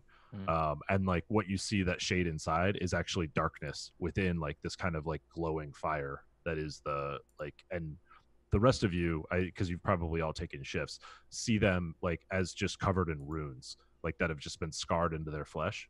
And they wear it pretty openly, except for like their face. Cool. Yeah. And, at first I think Arun was sort of describing these things to all of you as closely as he could, and then realized that like it's really not helping. Yeah, sorry. I guess to get at the question that you're asking is like, I mean, like in you terms do of not how much spot. it, like, weirds people out. Like, oh yeah, they're glowing like the sun. Inside, just darkness. What I'm getting at is, it certainly doesn't seem that Aaliyah is here. Like, you haven't necessarily seen her with your eye, but you're not seeing that kind of power anywhere here yet. Okay. So yeah, I guess the question is, do you go now that they have uncovered this box, or are you going to let them attempt to open it before you make a move? How strong is the box? Because it looked like it's metal, or is it like half rotted wood, is what I'm asking. It is so the rookie, Sally, give me a name. I just had one pulled up. The rookie is Adhikar Khatri, who is pious and from Barta. Okay. So are they cousins with Arun Khatri, the rookie on the Ghost Owls? No, Khatri's like Smith and Barta. Fine. But yes, they're cousins. Yeah, but yeah, I mean, that's just coincidence though. Yeah, so he says, no ma'am, the box is it's much more substantial. It looks like it's been reinforced, like a chest almost. It's not a coffin. It's just like the size of a coffin but longer. Can I do a flashback here? I think before going on this mission, the squad would have gathered up with One Eye and been like, tell us everything you know about the banner. Yeah. So what you know about the banner is that it was what we said in the mission is basically what you know about the banner, right? Like it was the original banner granted by Emperor Tartarus, right? Tantarus, yeah. Tantarus. And like it was what he's describing is it sounds like they also buried it with the like banner pole. Okay. Right, is basically what it sounds like a So like 12-foot it tall makes banner sense that pole. it'd be in like a big giant strongbox. Yeah. And like, so it's not just the banner itself, obviously, that is seemingly important. Like something about the pole was important too, because it certainly seems like they buried the whole thing. I don't think like you've gotten good eyes on this other than it's a strong box. All Do right, they let have me- like tools that I can see besides digging tools? Do I see like a crowbar or anything like that? They don't really even have digging tools. Oh. Hexed are like a tool to the Mhm. Shadow Witches. They're digging with their hands. They're doing Panyar style? Yeah. how let me ask the players. I'm addressing the players, not necessarily the characters. How are the players feeling? Do you folks want to take a stab at this? I think these 'cause- shattered lions are ready to fight. All right. In which case, in character, I think we may flash back to some other stuff, but I think I think the officer is like, it's that hour, and she looks at the shattered lions and says, "Which one of you is the best shot?" Oh man. Recruit Lenin Denivna shoots his arm up. He's got Kindly his say it more musket. confidently, please. Name generators. He's been watching Arun, copying Arun as Arun's like kind of like, you know, testing the wind or whatever. You see Lenin like watching out of the corner of his eye doing the same thing. And he's got his musket ready and he's got his black shot loaded and he's like, please, please, please, please. So I think the officer actually does a weird thing, which is she pulls out a flare gun, cracks it open, adjusts the like alchemical bullet that goes in it, and then hands it to you, and says, "You'll use this on my mark. Oh man. There's too many of them to fight and head on." And then she starts pulling out several vials of oil. So I think our plan here is toss a bunch of oil down on them, light it all on fire, have the sniper shoot the Shadow Witches, and that's what we're doing. Let's See go. what's left. Yeah, Okay. that's I right. love it. Anything that comes out towards us, we're going to decimate in a field of fire. Okay, so Can I just take a quick moment? I want to describe Aninika here.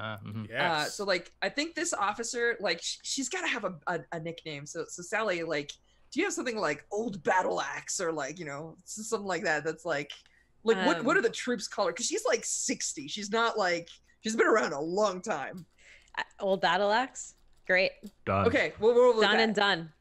She has gray hair. It's pulled back in like 2 French braids. And what you need to understand is that she's in heavy armor. So she looks like a heavy, right? Like she's got like massive shoulder pads. She's got like a shield with like a bear face on it. She's got this like huge cloak that's made out of bear fur. And she pulls out this like massive pistol because she fights shield gun, right? Like she has like an Orite machined revolver.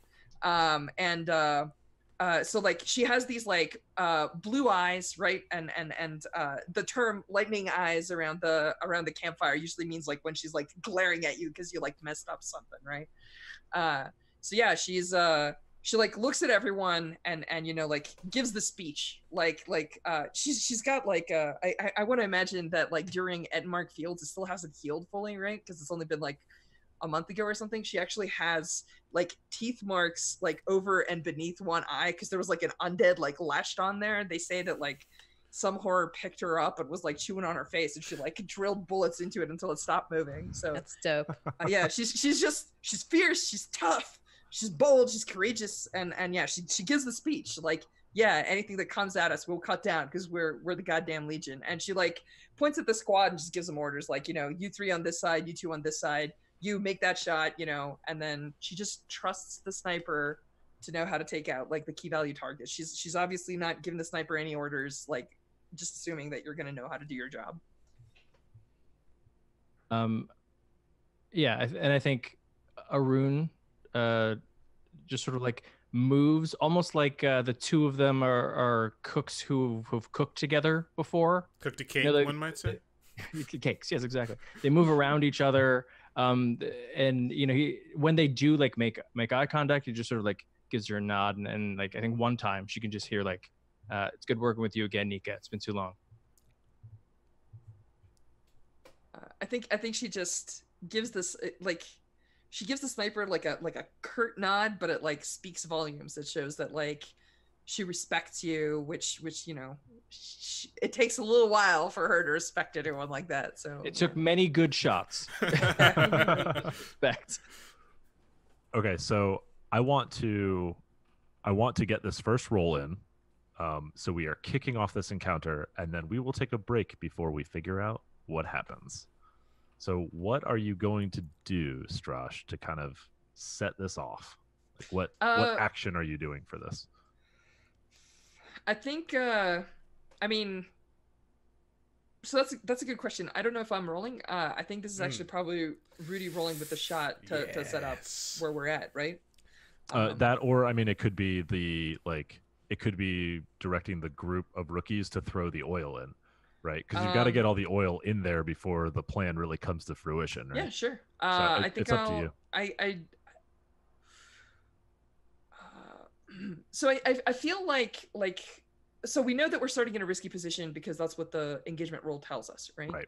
And I feel like this is one of those moments, like the risk isn't like creeping across the field towards a hole where there's like a bunch of people in the hole, right? Like the risk is probably the moment we actually throw stuff. So do we want to do like a group shoot? Does that sound plausible? Yeah, I think that works. Like it'll cover the rain of fire, the shot from our key shooter, but it'll also cover just like everybody like laying down some fire on the things. I mean, there. everyone is basically like using ranged something or other, right? Yeah. Oil, flare, sniper. And I think it's risky because obviously we've got shadow witches and other things in the mix. Like even if we fire every bullet we have, there's 7 of us, and there's like a group of 20 some odd things in there. Right. So. And so also like the shadow witches and the hexed are in the dig, right? But outside of the dig are still like some of the burned. Right? That could potentially throw. So does that feel risky? Does that sound fair? I think that's right. And I mean, I think the main risk is that like as you're acting, the burned are able to like engage you in the process, right? So let's and I like it's a group roll for everybody, so let's all roll it and we'll see what's position look like? It's risky. Sorry, effect is what I meant. So there are 7 of you. I guess it depends on what we're focused on, right? Because like I think like you guys are limited effect against the hexed unless you all do the focus on the hexed, right? So everybody throws the oil in and is shooting down the hexed. But like if you start dividing yourselves up, then you have like kind of separate effect, like I don't know, limited effect against more stuff, I guess, is sort of like the outcome of that. Is it just Arun shooting the storm witches?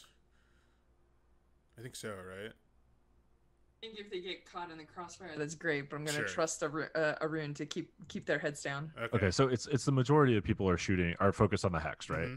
Okay, so I think like that should actually be increased effect in the sense that you have scale, right? Against there's still higher scale, but you're like more likely to have an effect on them. Yeah. Are you? Oh, I guess just because you're mostly the rookies, right? Yeah. So it's I think you're mostly the rookies. Yeah, I think you're threat 1 because it's mostly the rookies shooting. But I think Arun is probably not focused on that at all, right? No, he's shooting at the dead center darkness of the closest shadow witch. Right. Okay. So can I make a scale argument real quick? Please do.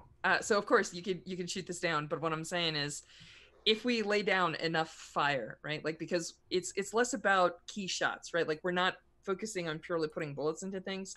We are also like igniting the area on fire and letting the fire do some of the work for us. So what I'm trying to say is maybe our scale is slightly larger than expected because we've got this AoE fire effect going on. Okay. So yeah, so you would be like scale 2, but the fire is going to give you scale 3. There we go. Okay, cool. So I mean, I think that's that is the effect then. I mean, you could potentially clear out this group of hexed. Okay. And then this is a slightly wonky mechanically, but like let me know if it works. Arun will spend a use of aim to increase his effect against the Shadow Witch that he shoots. Okay. Cool. All right, cool. So let's roll that big group roll and let's see how we do. What is the action we're taking? Shoot. Okay.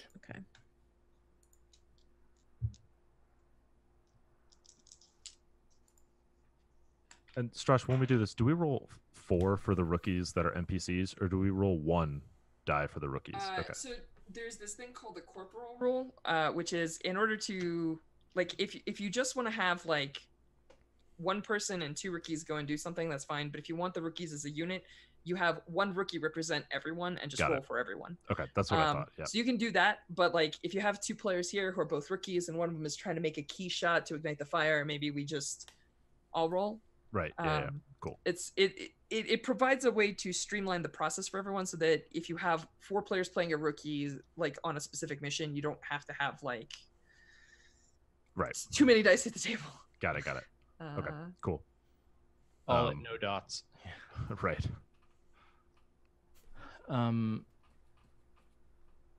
So this is all a group action led by the officer. Led by Old Battle Axe. Old Battle Axe. I will actually roll dice. I'm sorry, Battle Axe, but I got it too. It doesn't matter. Okay. So did I. But guess what? I'm a tactician, so I only take 1 stress no matter how many failures we have. Nice. As long as somebody gets a success here, please. I rolled a 6. Yeah! There we right. go! You said you were the best shot. You are the best shot. Hell yeah. I make eye contact with Arun. Arun, highest was a 5. The rookie, the manatee has become the mento. Somebody roll 1 for the rookies, please. A die? Yeah, just 1 die because they're threat 1. Ooh, that's a 1. Okay, well, guess what? It still only counts as 1 stress as officer powers. Okay, so that's a success. We will find out what that means after the break.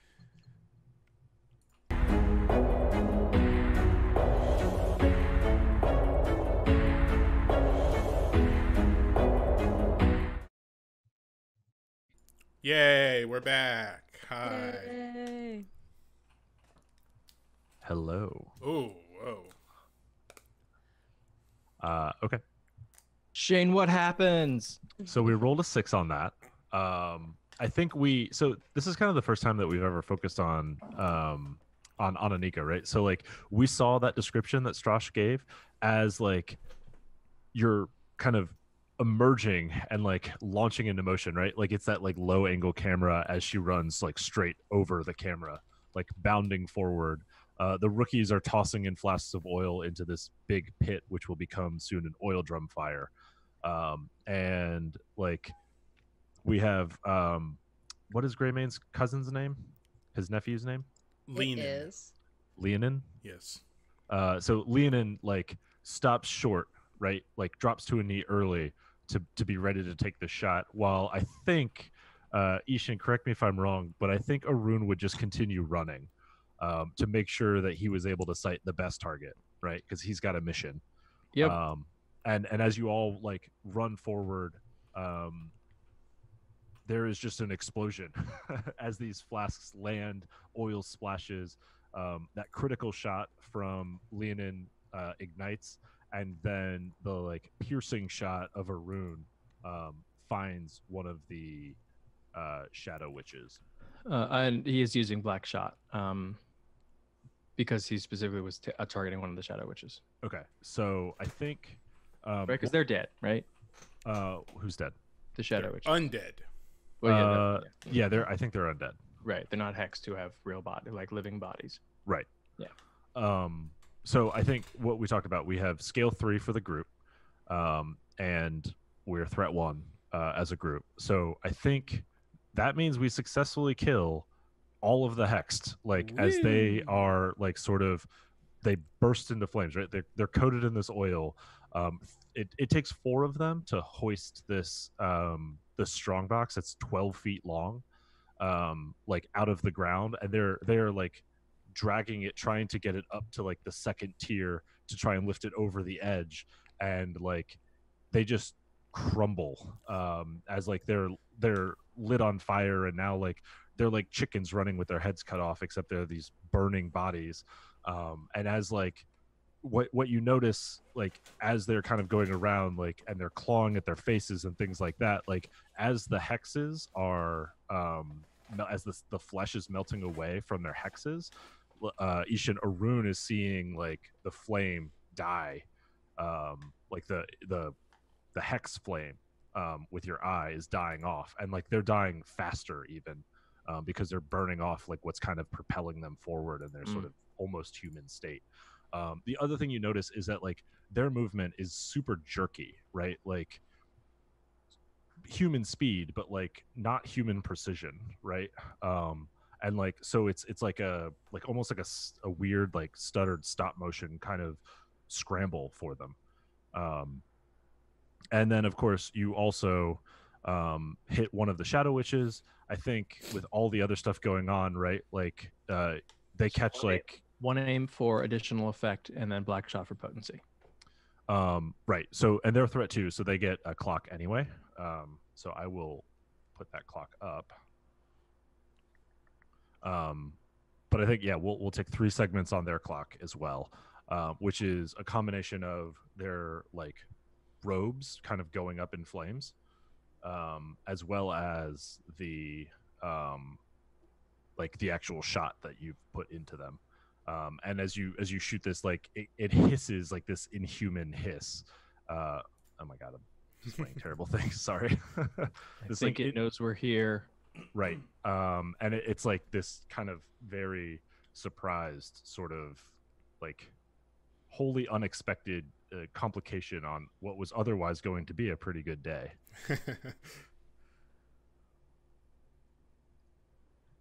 Okay. Surprise, Corps Undying. So how long will it take for this fire to go out? I mean, I think it's like an oil fire, right? So I Yeah. think like I don't think it's going to be super long burning. Okay. More immediately, there are still the burned that are in the area, right? And also the the patrols. Okay. the like the shadow hexes themselves. You can see there's like a small group of the burned that are like converging upon you. Okay. You probably like had to kick one of them out of the way even as you were coming up, and now they're like converging upon you. So you're still risky, and you still have the shadow witches are there. So what do you guys do? Rune, do you need any help with those witches, or you got this? There's another witch, but I'm gonna kill them both as soon as I can. I guess what I'm asking mechanically is, do you want us to support you, or do you want us to keep all of the extras off so that you can focus just on your key shot? What's the clock on a witch? 8. That handles both witches, right? Yeah, that's both witches. Okay. Oh, okay. Yeah. That's better then. Yes, keep the burned off, because my guess is that the oil fire isn't hurting them all that much. Awesome, No. awesome. That is more of an inconvenience. So Shane, can we do a shoot setup action for our sniper to give him extra effect on every shot he makes? Hell yeah, you can. Is this going to be a group roll that you only pay 1 stress for? I mean, I think yes. Okay. I mean, if you have the powers, use them, right? yeah, no, that's why they're there. Definitely. And someone will need to roll for the rookies as well. What's the action? Oh Is wait, it actually, shoot sorry. to- Do you roll a setup? Yeah, you do, Okay. because we can take wounds. That's the cost, right? Like if you assist, you just spend a stress and then you're good. But with a setup, you have to roll because we can take wounds, right? Like that. That's right. Setups have to have risk inherent. Right, because you're giving him improved effect, right? Correct. Okay. As long as he keeps taking advantage of our setup. Yep. Because Leonin has proven that he is actually such a good shot, if Arun sort of like nods to him and asks to, like, you know, help give him a sight, will Leonin give him an assist? for an extra die. What? Would Leonin be willing to cite Yes, for? absolutely. Do I spend a stress for that, or? Yes, you would spend a stress. One? Okay, then yeah, absolutely. And also, my eyes grow wide that you asked me a question to help.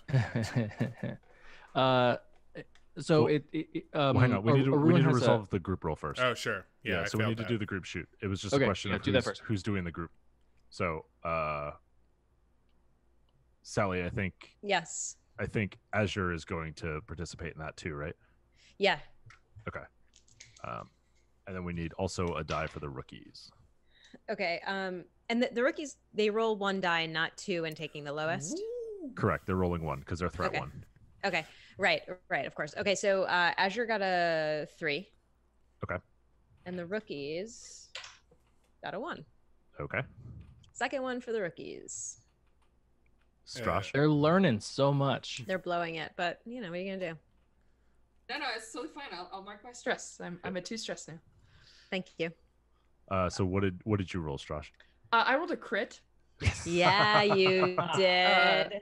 And I think it's probably that moment when like the burned break our line and they descend upon the rookies, and Ananika is just like shield checking one and blown out the brains of another with her handgun, just like, are you the pride of the Legion or what? Reload faster. I love that. That's amazing. Okay, so I like this, that the burned are upon you, or at least they were, but you are able to like kind of drive them off, and so you'll take that stress for the group. That gives I-Hsien, that will give a rune +1 effect. Nice. I assume you'd rather have that rather than improved position. Yes. And okay, so like the burned are all around. Everything's on fire. Ananika is like smashing things with her shield and like shooting things in the head at close range. And in the middle of like this like burning scrum, Arun just like puts his hand on Leonin's shoulder and it's like, don't worry about that. That's not what you're here for. You're here to shoot. Okay? You trust everyone else on your squad. They'll handle all of that. You just breathe in, you breathe out, you aim, and you shoot. Are you narrating your own shot for him? Yeah. Yes. Right? Okay, so as you say, you breathe see in, something in you it, right? breathe Okay, out. so remember, so last mission, Tatanika proved something in her, right? So he's Arun is, Warren Barton, right? He's like, rookies, man, rookies have so much potential. He's the rookie whisperer. For now, and he's looking at Leonin, and he's like, "There's something in you. That was a nice shot. You're gonna help me do this shot. We're doing this shot." So I like the idea of like breathe in, breathe out, just ease up on the trigger, and then like boom, right? So roll that shot and let's see what happens. All right, so 3 from shoot, 1 from an assist. I have improved effect, and Are fuck it, I'm gonna aim. Bending the So- black shot as well. Yes. And How many aims do you have? that is my second and my last. Okay. Just so you remember that Oh, what's her name's here? Never Ilya mind. is I'll not keep- here You're right. yet. She will. You're right. Did we get equipped with black shot? No. But snipers always come with a few rounds. With 3, right? And I've spent 1. Do I spend my second? I have black shot too. Let's do the math. A standard effect is 2 segments, and you will get a free assist from us, from us covering you, right? So that's going to be 3 segments. We have 1, 2, 3, 4, 5 segments remaining, which means that you can't get 5 segments unless you also push for effect and spend a aim and use black shot. You could finish it all in 1 shot. But if you want to hold your reserves, you're gonna have to make 2 shots anyway, in which case save it. All right, definitely saving it. Because Arun also started a 3 stress. So Here we go. I'm imagining that the old battle axe is explaining this to you. Right. Oh, yep. No, Smash this is 100% Strash. I have this feeling that Arun and I are like a good cop or good rookie whisper, bad rookie whisper dynamic, right? Like Arun is like, "Come, be one with the wind. Let the shot flow through you," and I'm just like, "Are you firing or what?" Remember, Arun has 2 dots in sway, right? He's like, nah, come on. We don't even need to shoot anybody. Like, okay, yeah, no, you're right. We should shoot them. It's a good idea. It's a good idea. I like this. All right, what's the And result? all of that together, a 1, a 4, a 5, and a 6. Yeah. Yeah. All right, so we did the math, right? That was 3 segments on the. That is on the correct. witches? Okay, Tick, tick, tock. Oop. that's not right. This happens. Oh man. Instant kill. Yeah. Yeah, you did it. If you were my extra clock, where would you be? To the right. Got it. Cool. Okay, yeah. So that is, I think that the same shadow which you shot before, right? I think, let's say that you kill him. Were you shooting? Well, I guess were you shooting at the male or the female presenting one? Which one was closer? I mean, your choice. The male is dead. Okay, perfect. Again. Yep. And like in that process, right? Like there's another like screech, like inhuman screech out of the other one, as like the shadow witches were like sort of connected, right? So the loss of one like aggravates the other, and like you see with your eye, like there's the darkness within like flares, and like or the other, it recedes while like the hex flame kind of flares, right? Like there's like this like throbbing agony of it, and then sort of restores, while she then like turns a finger and points directly at you, and that is when like the burn actually start focusing, right? Like they were kind of disorganized, sort of surprised by this, and now they're bearing down on you. So Arun just turns to Leon and briefly and is like, this also happens a lot too, which is why it's very helpful to start running. Shoot. I forgot the last part. Reposition. Okay, yeah. So you have like now a small group, like a half dozen of the burned are now converging upon you. I think you're sort of formed up into a line, right? Because Ananika has done a competent job of positioning you like sort of at the edge of this dig site, but they are now converging upon you under the like more direct direction of the shadow witches. Not really control though.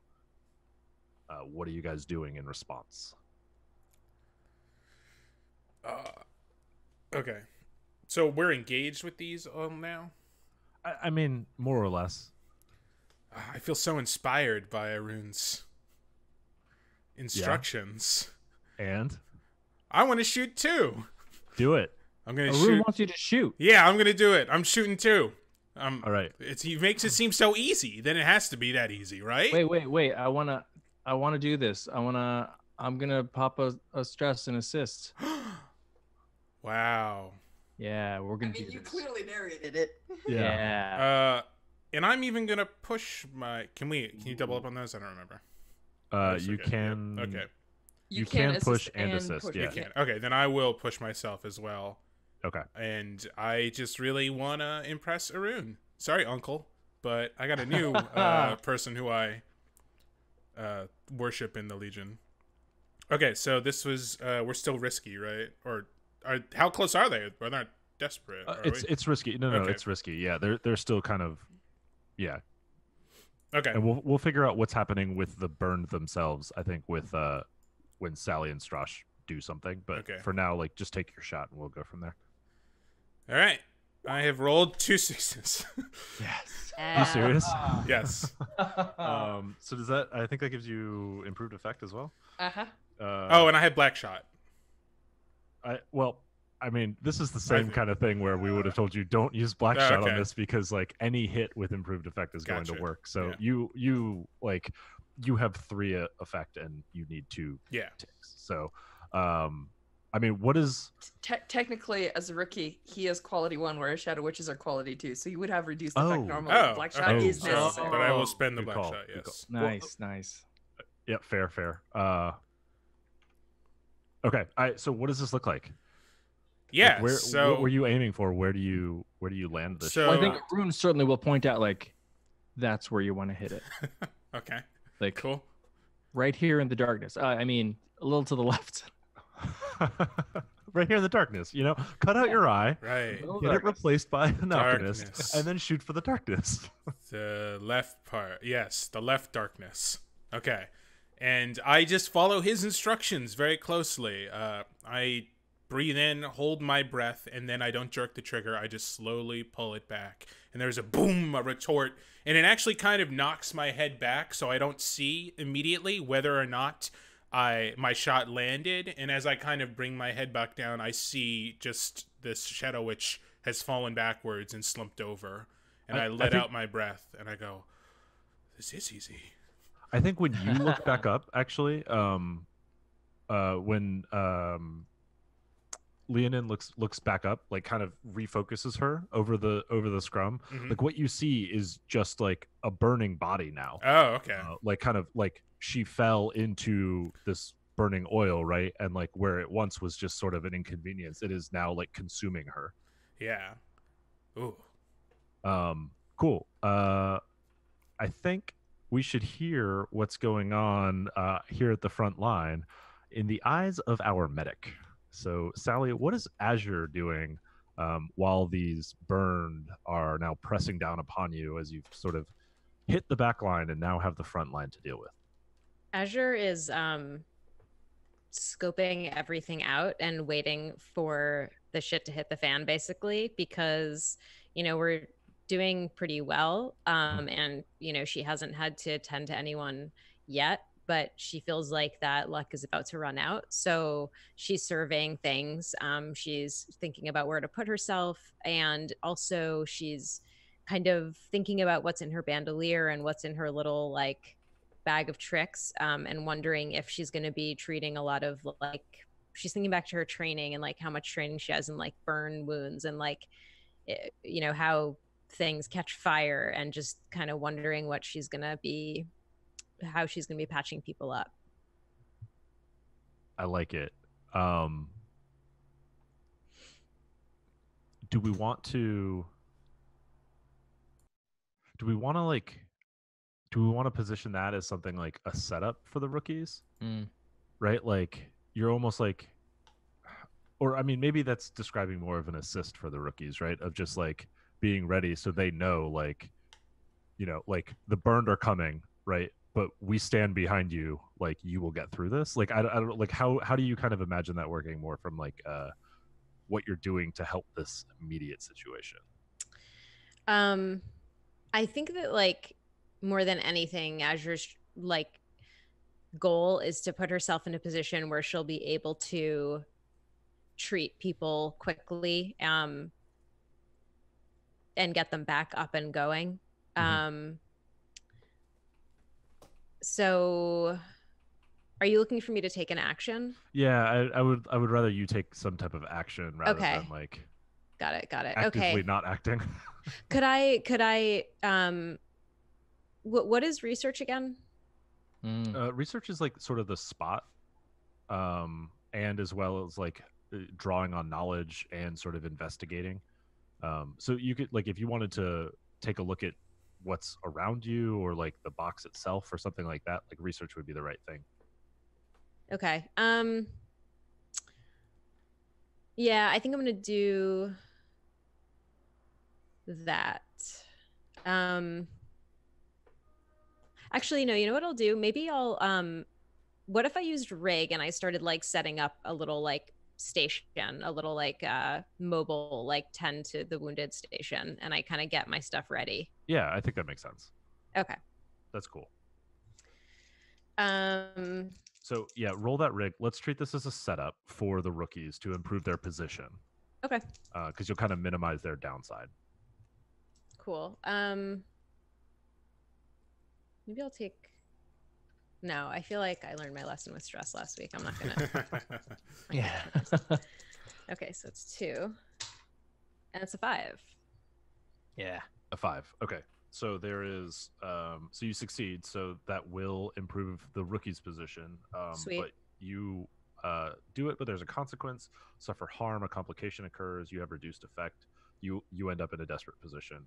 I think what makes sense is that like as these burned like crash against the rookies, like against the front line, right? Like you I think just like a level 1 harm seems like kind of a fair thing. Is they're like kind of shoved back into you, right? And like suddenly like what you thought was going to be getting ready for this is now you are in it.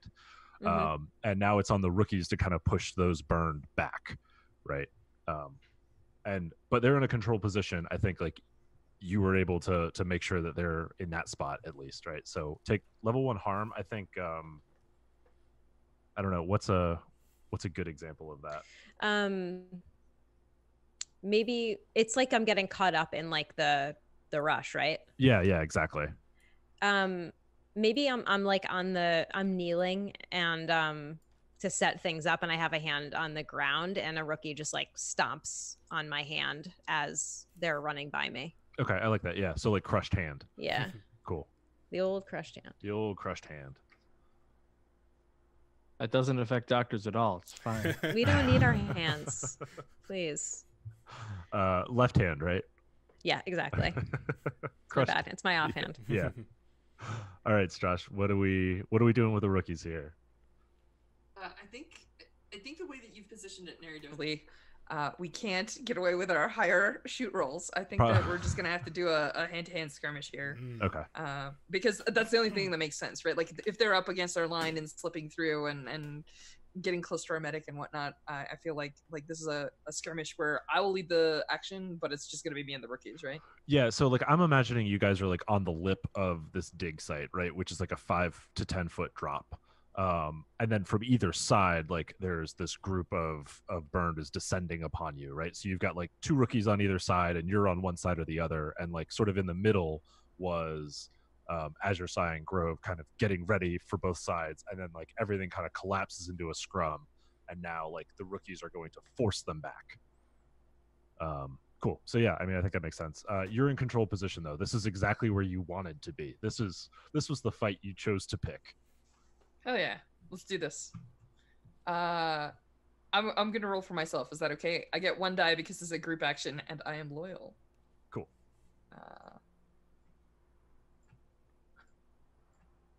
Do I give myself stress? I give myself stress.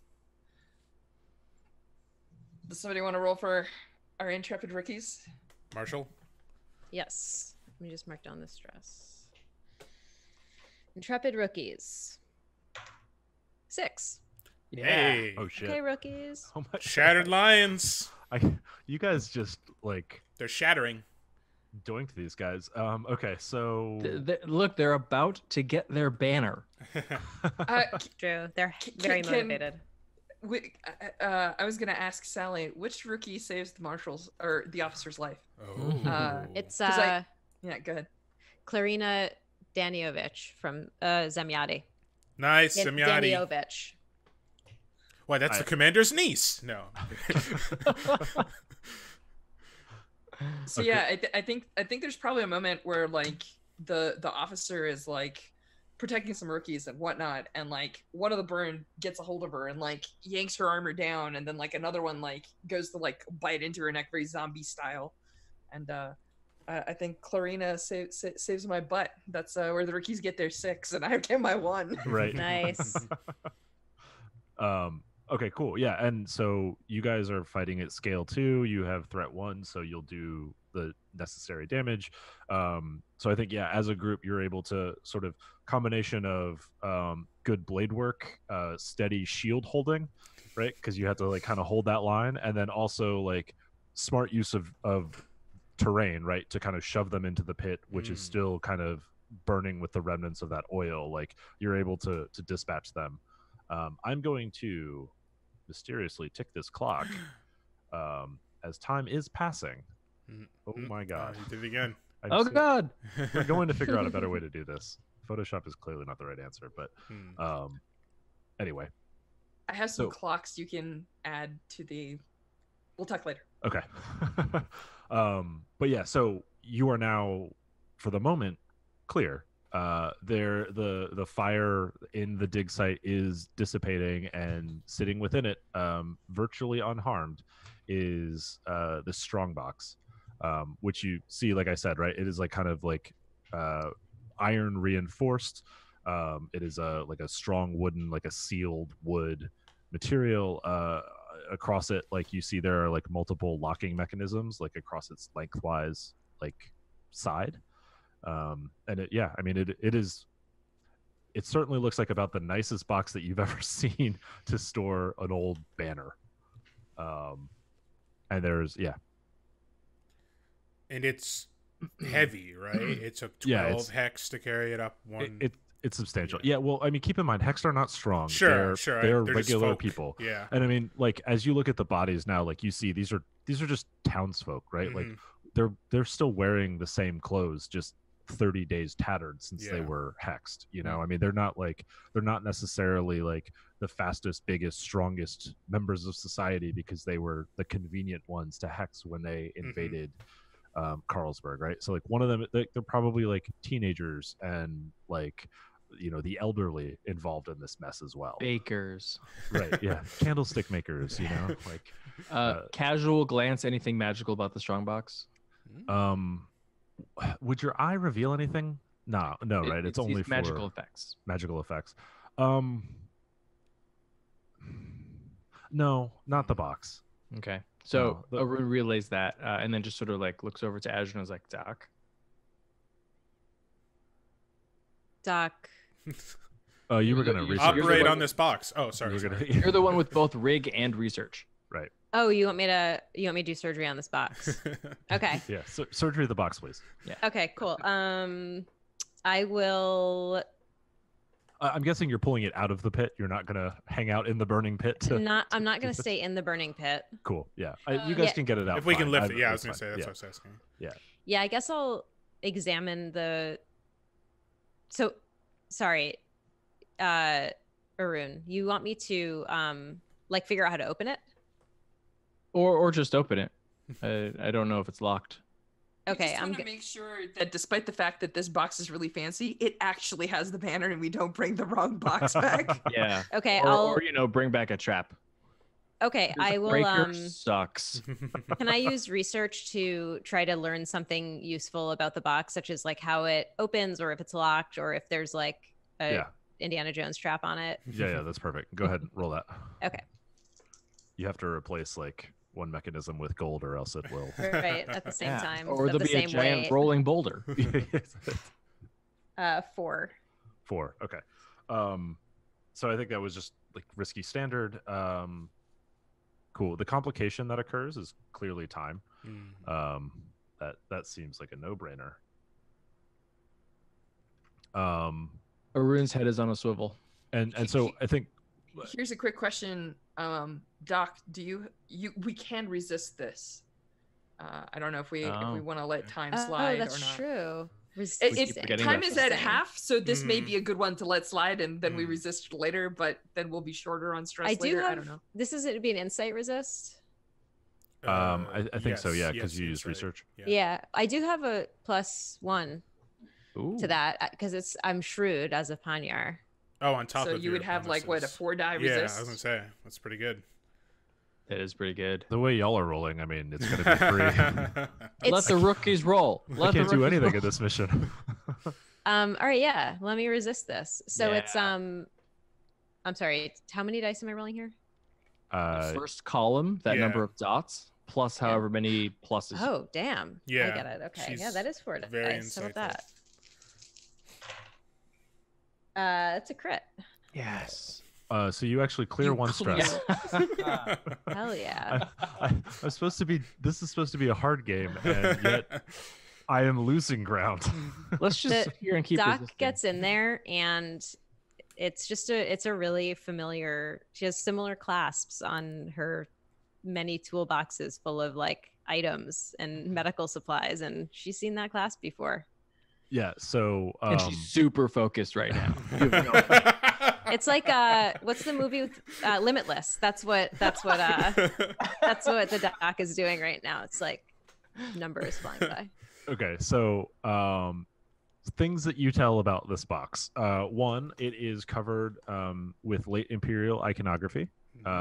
It also has what you can tell, probably not something that you've seen maybe ever, but like you can tell is like an antiquated badge of the Legion, like something that is like older than, you know, what you currently use, but like still kind of has the same elements of the seal and things We like want that. this box too. Wow. Okay. And then also like as you look at it, like all of the bands that reinforce the box are also like themselves engraved, and they have lion iconography on them. You also like I said, like there's the locking mechanisms, which you can take a pretty good look at. Like you've got a good sense of how that opens. And then most importantly is the inscription that is actually on like the side of the box, sort of the locking side, right? Which is I think on the move is a company victorious. definitely not what it says. All right. But it's in an early Imperial, so it would have been an old language even 300 years ago when the Empire fell. This would have been sort of the older version of that even, and I think that's like the time was going to be translating that inscription. What you, I think, have gotten lucky with here, and if we just use a light flashback, is that you spent some time with One Eye, and have kind of studied up on some of like that period, so that you have a leg up on kind of get this translated. And it's a loose translation, right? It's not perfect, but it certainly seems to tell the story that you would expect on it, which is 4 lines, and I will paste these in chat for everybody, but 4 lines. It reads: proud lions, shrewd owls, faithful stags, the Empire's iron grasp faltered, but the Legion's valor held. As the last embers die, bury 'neath the moon and stars the onyx lion battle standard, until by divinity undying dispelled. Whoa. My uncle's gonna lose his shit. My master's not gonna be happy.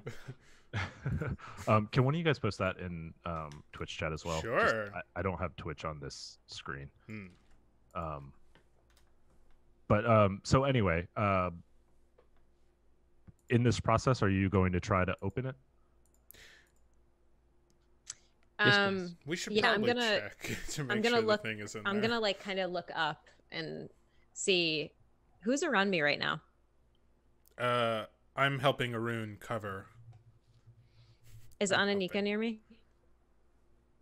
I mean, it's also her for sure. call, right? Yeah, I'm that's a good gonna point. try to catch old Battle Axe's eye and see, like, you know, should I do this? Is this safe to do? I think she gives you like it. She has a lot of bluster in battle, but I think this is one of those times when she's like, I think we need to know that we have what we have, right? Like this clearly says that the banner's inside, but who knows if they just buried the box. Okay. Yeah, Azure is gonna very gingerly try to get this thing open. Is this an action? It would I be. think, so I think that the phrase "divinity undying dispelled" indicates that we probably need to drag it back to Zora to open, but Oh, you should interesting. try. Okay. I guess would this be Rig?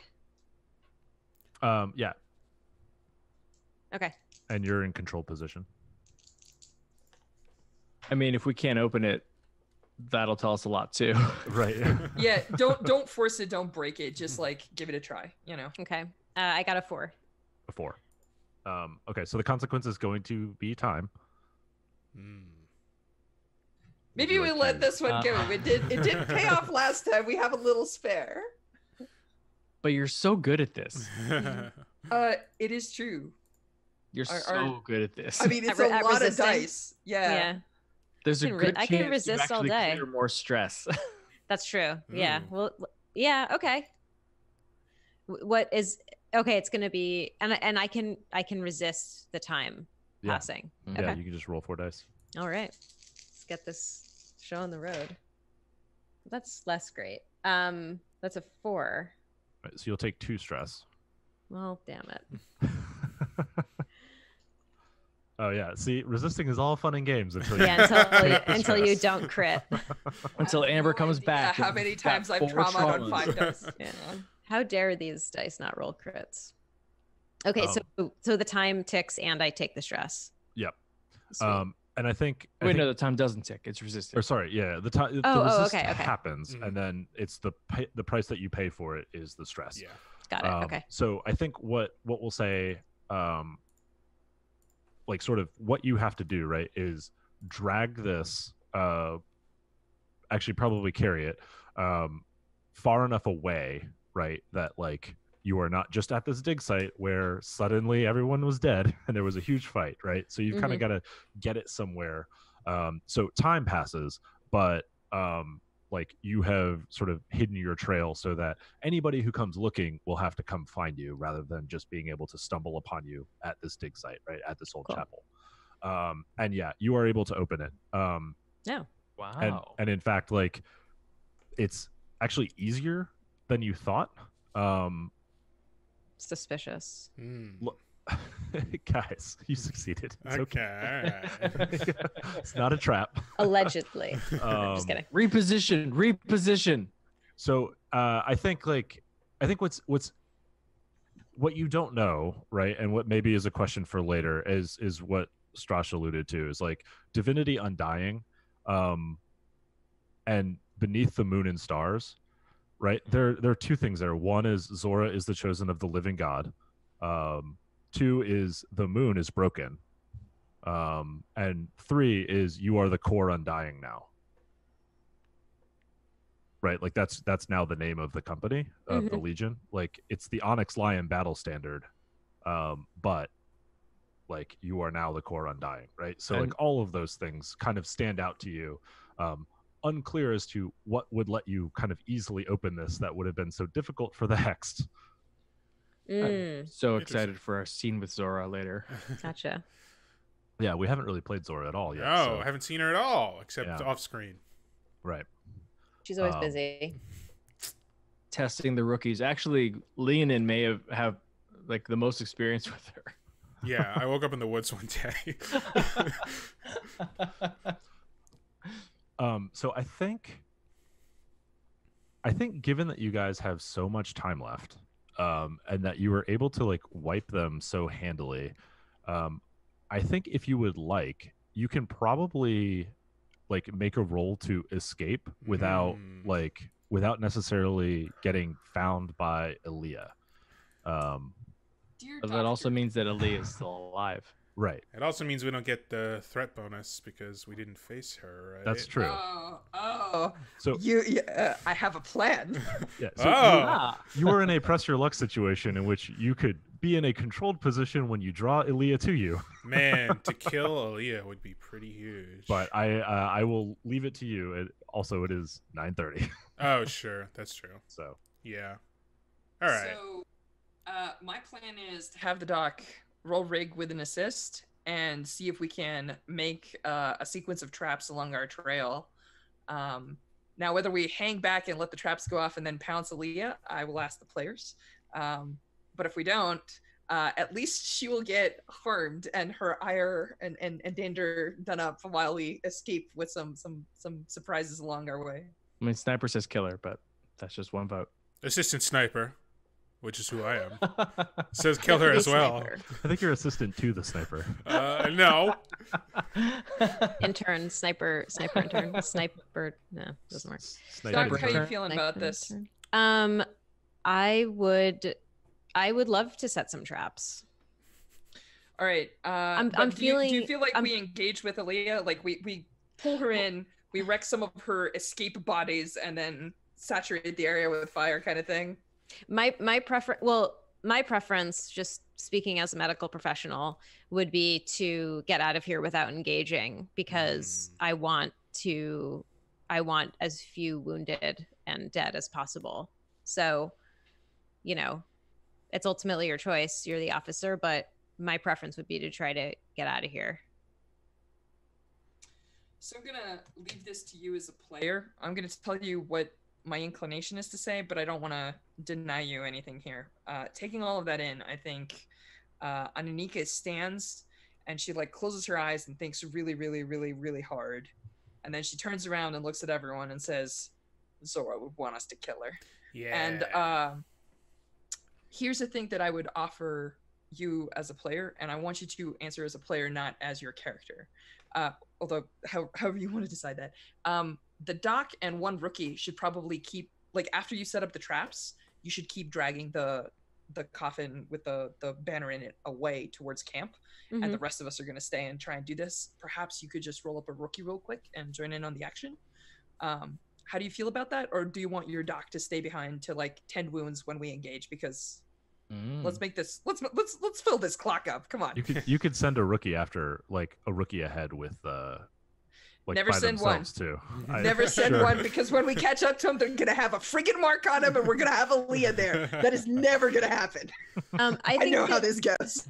I think as you're like opening the box and like seeing what's in it and seeing the inscription and everything is feeling like that it's an incredibly important, being that close to it, she can feel that it's like incredibly important to get back. And so she'll take the option of trying to scramble away with a rookie. Good, because then if we fuck up and all die, Amber. Yeah, will not be you're dead. welcome, Amber. Yeah. Yeah, and mostly I would love to not destroy, not RIP Azure. All right. Cool. So you have your answer. Let's do this. All let me right. get a rookie Do this. going here. Yeah. So, well, before you do that, Yeah. go ahead and roll the rig. Okay. Does somebody who is not going to be leading all the group actions wanna spend a stress for an assist here? You guys are already pretty stressed, I'm- actually. So. Yeah, everyone's pretty stressed. Yeah. Yeah, we're high stress, and I'm not going to push All right, myself don't for worry that about reason. it. I'm going to assist you. I'm going to go to 4. Oh, wow. Okay. Don't worry, we got this. I believe in us. What traumas for? I gotta save traumas for guns. I 5. don't know Is if you 2 guys 5s looked anything? at the Two sniper fives, that's playbook, an but there's a assistant bullet crit. that requires trauma. It's awesome. Assistant to the crit. Assistant Yeah. to the crit? 2 5s is I'm going to treat that rig roll as a second engagement roll, right? So that is Okay. that is Oh, setting up cool. like we'll Okay. start in risky position with Yeah. when like this encounter with Aaliyah, which it is successful, so you are able to draw her out and into a trap. So let me tell you what what does your trap look like? Like what kind of traps are you laying? And then I'll tell you how Aaliyah's like engagement with you will occur. So trapping Aaliyah. It's Yeah, a tunnel painted on the side of a wall. I painted door on the side of... It's on the side of a tree. What are we doing here? Can there be some like metagaming where I know something about her? Would Azure know something about her?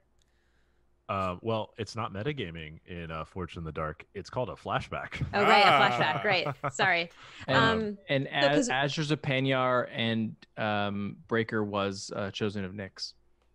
And we knew in advance who we were going up against, so probably I would have spent a moment or two learning something about her, Totally. and what she's vulnerable to, Oh, what she's vulnerable to. and like what kind of trap would be useful. Like if I were to find out that like she could fly, I wouldn't, lay a trap that you could fly over, for example. Sure. Okay. So I think what you know that makes Aaliyah so dangerous is that she can act almost as a swarm herself. Mhm. Like if there are enough hexed in an area, she will hop between them, so that you're never sure which one is the most dangerous at any given time. Right. So like one thing she does is like infiltration and subterfuge and just working alone. But she's like, to engage somebody with brute force, she would just come with a group and basically move in and out of the group. And like, you have to, like, if you don't kill everything that she can jump into, she will like and she doesn't hex you in the process, right? Like that's what she would do. So like what you would want to do is plan for her to attack you with a group of hexed, and if you could figure out some way to trap her into one form, that would be the safest. And then obviously like also protecting yourselves from getting hexed by her in the process, right? Because if she attacks you, she will attempt most likely to hex you as rapidly as possible in order to bind you to her will. Would I know and also like have the materials to be able to do something that would prevent her from jumping to other people And/or hexing us. and/or hexing? Well, Yeah. she has to carve her sigil. Does that mean literally, or she can do distant hexing? I'm just wondering how like advanced these traps can really be, that they like, is she vulnerable to anything I could really do right now? I think like, yeah, that's a good point. Like the key is sort of pacing her her pursuit of you, right? Like 'cause presumably she will follow your trail, right? So it's about pacing those clues so that you can get the jump on her without her like getting like basically like, right, it's like getting her into the position where you want her rather than her drawing you Right. into a position she wants you. Like that's the main trap. And then also that position should probably be something in which you can deal with a horde of hexed. Right. I mean, Sally, at this her is just disposal. a suggestion, but like she can't conjure people out of nowhere, so they kind of need to follow with her, and she's much more, they're much more vulnerable than she is. So if we had a series of traps that like take out regular human bodies, eventually she just doesn't have that many bodies. Yeah, He just I think- loses people to. Classic Right.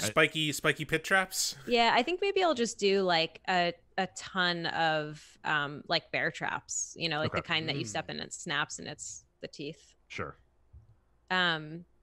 What's Azure's mark? Azure's mark is cat eyes. Yeah. Cool, cool. Ice blue cat eyes. Okay, cool. Yeah, so I think that makes sense. And you rolled a 5, right? A double 5. Yeah, a crit junior. Okay.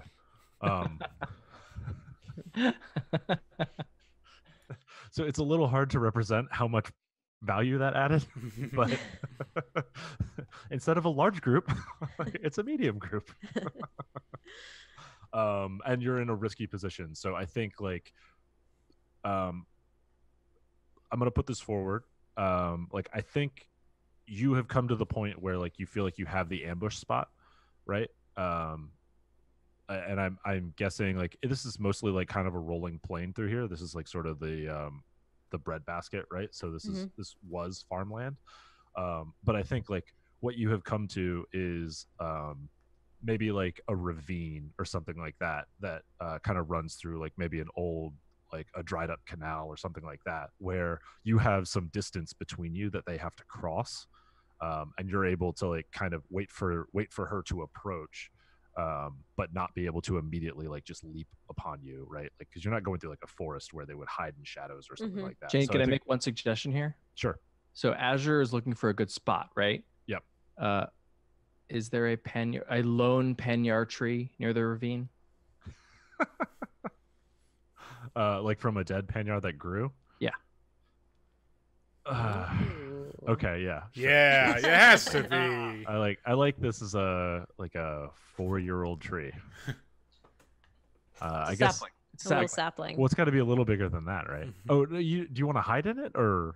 No. Just like just- she sees it and is like, Oh, it's like auspicious. this is the place. That's yeah, the place. yeah. Okay, yeah. No, that's cool. Yeah, I like that. Yeah. So it's a sapling, like it's 3 or 4 years old, probably. Cool. And yeah, I mean, I guess Azure is gone now, right? Like it's more of a Godspeed. And I'm with this rookie, right? Yes. Yeah. yes. Okay. So that puts us at 2 rookies left. Yeah. What? There's one. Well, wait. What do you mean left? 3 including me. So okay. Yep. And then you have to play one of those rookies as well, right? Yeah, so one So there's really one NPC. One resource left, everyone. So the squad has 5 rookies. If I send 1 rookie and a medic, there should be 4 rookies remaining, correct? Yeah. Okay. And then one played by Rudy. So So three. 3 Yes, remaining. yes. Oh yeah, It's, sorry. it's So 3 yeah, not including Rudy. Not included. yeah. So there's two NPCs, 2 NPC rookies still. Okay. Sweet. And which rookie are you playing now, Sally? I am playing. Maybe I'll do Adhikar Khatri, who was the one that was reporting. Right, was the one that was reporting to the officer about the box. Yeah. Yeah. I like that. Let me know if you have rec. Okay. Arun has 1 dot in rec. I also have 1 dot in rec. Nice. So I think this is the point where we put everything on the line, right? So Shane, I'm just gonna make some quick officer superpower channels rolls. I'm gonna bust out some stuff that I prepped in town. Okay, so let's do this. What do we have? Step 1, I'm just gonna do a quick sway roll here. Officers come with luxury items, right? And I think right before the mission, oh man, this is so bad. I might have to spend both of my things on this. I think, all right, folks, do we want boom boom or do we want reliquaries? Because I can only get 1 with that roll. Wait, did I only roll 1 die? It should be 2. I have 2 sway. It's 2, 6, and 4. Oh, Yeah, sorry. I was looking at the skirmish above it that I failed. Oh, no. You rolled Never well. mind. Yeah. I could get us both. Yeah. So I think when we went to the quartermaster, and the quartermaster is all like, I'm sorry, I don't have any religious supplies. I think I went into town and I took off. I have these like knotted torques around. They're a currency used by the Zemyani, and I think I twist off some of my gold and silver and I trade it for some reliquaries in town. Nice. Also, then, Adhikar always equips a reliquary. Oh. Because it's a Barton trait that I just took. They're pious Bartons. I have just wasted all my good rolls. The other roll is I would like us to have some explosives for anybody that has rec. Cool. Because if we're going to go up against medium-sized groups, we're going to need to like even the area odds. Yeah. So it's technically we don't have anyone who's a grenadier, and technically we are not allowed to be issued grenades unless we have proper training. But I will have words with our faux British accent individual about the fact that the quartermaster is not here, and see if I can bully him into giving us some grenades. So the Baron is going to be bullied into giving up grenades for this? You make cakes, I make dead. Yeah. Okay, perfect. I like it. So you guys turn around, right? Like, and you decide, like, you kind of draw that line in the sand where, like, this is where we're going to hit them. I think, like, it's a rolling hill, right? So they're kind of on the downside of this hill, and you're just over the top. And this, you have this canal, right? That's sort of a ravine, right? That's kind of running across it. So you've got, like, they'll have poor sight lines as they approach you.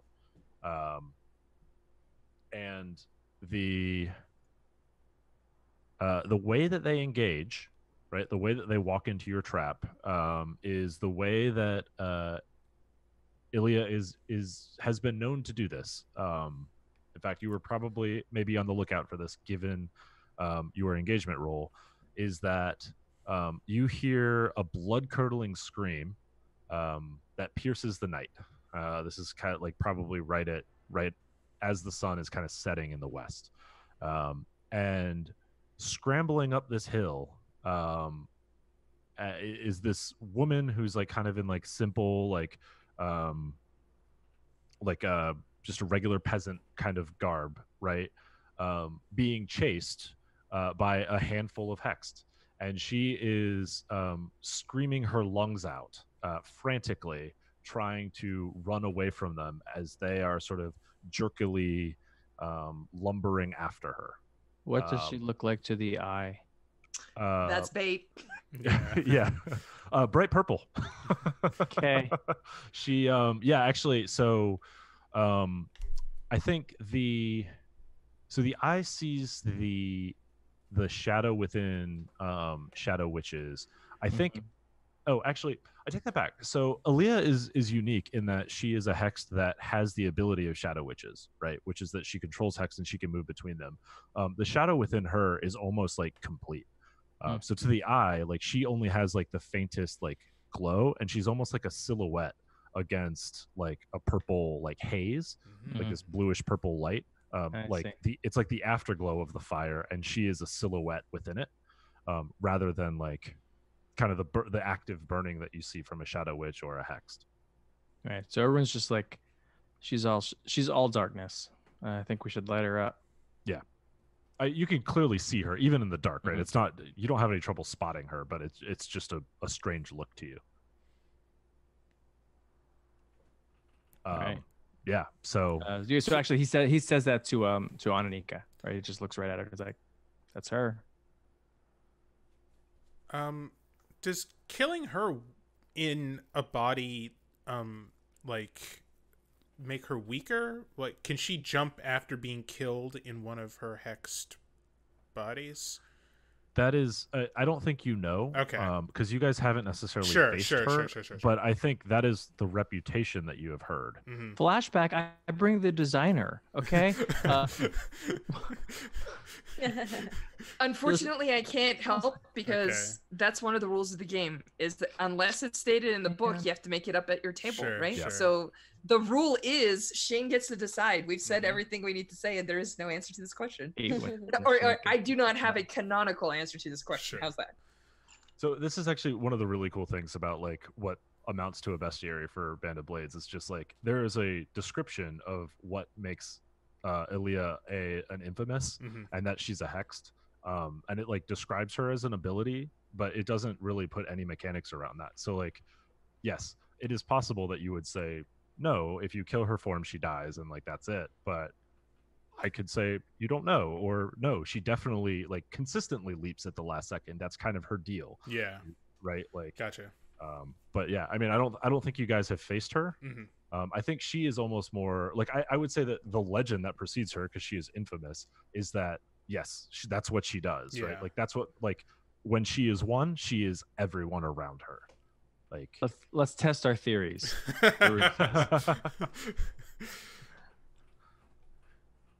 Yeah. So what do? You are in a risky position.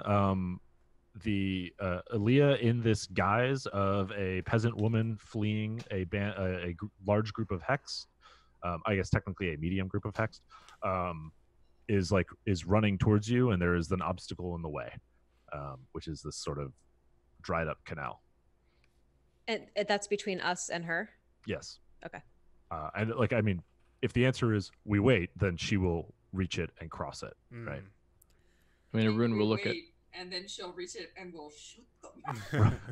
Right. I mean, but the hexed are chasing her, and they're 50 yards behind, something like that. I mean, Arun will look at Ananika and say, like, she's not ready for us. She doesn't know that we know right now. I think we should make it count. So I think I look at Arun and I nod, and then I look at all the rookies and I say, no matter what I say, as soon as they get close enough to that lip, you open fire and you don't stop until every one of them is dead. I look at Arun and I say, dude, don't let her escape. And I'm saying that with like a stern, with like a direct gaze, stern and everything. And then the moment I turn around, I'm going to activate that officer sway and just be like, hurry, hurry, hurry, we'll cover you. And just... That's the setup for sure. Let me roll some sway. Yeah, roll the sway, and we'll see if you can draw her in naively. Risky, I assume. Yeah. Hey, a 6. Oh my god. Hell yeah. My rolls are. You can see them in chat. No. This is fine. This is the what happens when I don't roll. So are you setting up to give effect or improve position? You know what? I haven't seen her clock, but in general, I'm gonna go for effect because it's 10. I didn't make a 10 clock, so I marked 2 on a 12. But it's a 10 clock. Oh, okay. I thought those were the traps. I think it's just effect, right? Like, because if she buys into this and they're all charging towards us, then they're close enough that they don't have like easy routes of access, right? Like we let them get close enough that she could potentially make that jump, but we also let them get close enough that they can't just be like, surprise, I hit a body back over there, right? Like. Okay, cool. So it's effect. So I feel like it's going to be a group action to focus down Aaliyah. You guys are going to all shoot at once, right? Yeah. So volley. who's going to lead this volley? No way. I mean, I'm happy to. I still have 2 stress remaining. Let's go. Yeah. Yes, please. Yeah, I got this. No worries. This is what I'm for. I'm literally here so that other people can roll this. Let's throw some dice. Shoot. Yeah, let's do it. Shoot. A risky, I assume. Boom. Yep. Can you push yourself on a group roll? You cannot assist unless you're outside of the group roll. So Okay. you can't like assist each other for 1 stress, but like you can push. All right, I'm gonna push myself because little naive Adhikar doesn't have any stress right now. Fill up that stress bar. Oh, the 6. We got lots of food, so it's fine. It's fine. I got a 6. Also got a 6. So did All right. I. If I had lead from the front, we'd have crits all over. We do need somebody to roll for the rookies. Oh right. So Nobody that's- cares. that's Oh one yeah, die. I guess I don't roll for Adi. Do I roll for Adhikar if I'm yeah, playing? because there's still the squad. Yeah, Mhm. So Adhikar is being played as a PC, and then I the see, okay. squad needs to roll as rookies. Yeah. Adhikar will get NPCs. actual XP. Squad got a 6. Yeah. You got a 6 Nice. so That's everybody squad, got a yeah. 6. Yeah. Everybody got a 6. This is gonna We like, just I feel bad because this is gonna be like the most anticlimactic thing too, because like It's just 1/6. yeah, it's like it's 1/6. Yeah. So Oh, like well. you do it. oh well, I mean, it's not 10 segments, right? Like we might Right. have effect and we might have scale and whatnot, but chances are we open a volley and then one of the bodies comes at us, leaves cross stream, does whatever. Yeah, I mean, yeah, exactly. So I think what happens is you shred this first body, right? Like as it comes across. And like you are reloading, right? And like immediately firing a second volley at the like now wave of hex that are crossing over this ravine. So I think let's actually tally up what the damage is, because I think you guys would have scale 2, threat 2, I think is fair, right? Because I think enough of you have rolled. it's fair. So that would be a 4 on a threat 3, so and then +1 effect. So that's actually 2. So I mean, yeah, that's pretty good. I mean, that's two ticks on the clock against Aaliyah, which is just the volume of hexed bodies that you have like thinned between like killing the one that was her and then also thinning the crowd behind them, right? A viable hex that she could leap into. And I think we can go ahead and answer the question because we have the arcane eye. Yes, you see actually like that shadow, like just before like the like purple like fiery kind of afterglow winks out of existence. You see the shadow itself like leaps, and like it leaps from the arm, like that same like spot on the wrist, like leaps into another body, and like from the arm, and then that glows with like a new sort of hex mark on the forehead. Like the hex just reinforces this. The other thing, like the rest of you see, like partially because Arun is pointing it out to you, like, you know, it's the third on the right. So Arun is doing it very subtly, right? He's like reloading and basically using like clock terminology to indicate like which body it's in now. Yeah. But you guys can see like when he points you in that direction, you can identify it because like all the hexed move in that jerky kind of fashion. This one now moves in a flawless human form, right? Like it is like just the smooth gait, like determined and focused. And then like, you know, the second volley goes, and now like you see instead of like that one isn't killed, but Elia like leaps back to one of the hexed in the back row, right? So like further behind, so that you can't as easily shoot at her form. She now has like a row, like a wave of the hexed in this group ahead of you, as they all kind of like make the leap across this ravine, and are now bearing down on you. Like, you know, you might have one more shot, one more good volley in you, but it's going to be pretty hard to get it at the back at Elia. So what are we taking the one last volley, Strauss? I mean, why not? right? Yeah. Yeah, I Ticks mean, on a clock is ticks on a clock. Right. I still have two open stress, so this is at least one group action because everybody rolled well last time. So yeah, let's do this. cool. Shoot it up, my folks. That's a 6 for Adhikar Nice. and a 5 for the rookies. 5 for Arun. 4 for Lenin. Hey, no stress. Okay. and Adhikar gets a key shot in. So Mhm. So that's a 6, right? That's For the high. Adhikar? Yep. Yeah. That's the high roll. Okay. Arun is now that meme with like the dude who's looking at the other girl. So it's like my rookie, and then like looking back over your shoulder, and it's like my new Yeah, rookie. Distracted sniper. Yeah.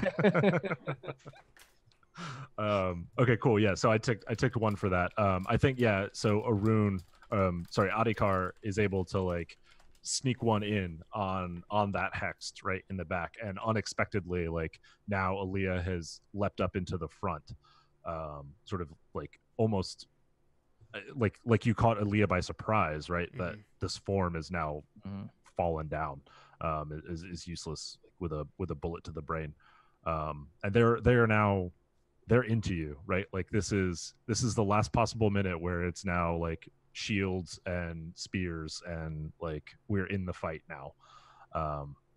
So what are we doing now? Reposition. I mean, you guys have some explosives, you have some other things that you yeah. had kind of planned, right? So like, is this where we bust those out? Like what are we doing? Flashback trip mines and things like That's that. exactly what I'm thinking. Yeah. Okay. I think that's gonna be too stressed because they've gotten pretty far. Let's see. It was Rec to set these up, Yep. and Arun has 1 tick in Rec. I have 1 tick in Rec, and you have 1 as well. Do you want to be the hero here, Leonin? Oh yeah, especially now that Adhikar was like making me look bad. Getting Okay, shown up by so another rookie. I'll spend the stress and I'll roll Rec. Notice me, senpai. Yeah, exactly. Can anyone assist me? Can Arun assist Yeah. me? Oh, okay. I was gonna Or say. does- Oh, go ahead, You spend- Sally. Yeah. What were you gonna say? I was gonna say Adhikar can come over and give you Okay. a hand. This seems like rookie stuff set up. Yeah, Explosives, help out another I rookie guess. and Sure. make you feel better about being shown up. Nice. Yeah, and I think what we're doing here is like it's about timing. Like you've set this up, and it's about timing the explosion for maximum effect, right? So you're Yeah. trying Oh, to like so it'll maximize happen the effectiveness. regardless. Yeah, Okay, exactly. cool. Right. But if there's, or maybe it won't happen because there's an issue with how you set it up, right? But Sure. we'll kind of figure out exactly what happened. Rookies. Okay. Okay. I rolled a 2 and a 1. Okay, so that will definitely be stress if that's a group action. It says place mine facing this direction, and I placed it facing us by accident. I'll take. This is why they don't give grenades to people who don't have grenadier. I'll and take. Sally, you were assisting.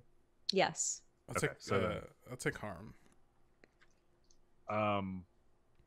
If that's. I actually, I don't know. Grenade. Grenade harm. that was a 2 or 3, right? Or I rolled. and you were in risky, so things go badly, harm, complication, desperate position, or you lose this opportunity. So I think Oh, okay. I think what happens is you Just lose the a fuck up. opportunity, right? Whoops. Like yeah, it's that kind of fuck up. Like Yeah. you've got to do.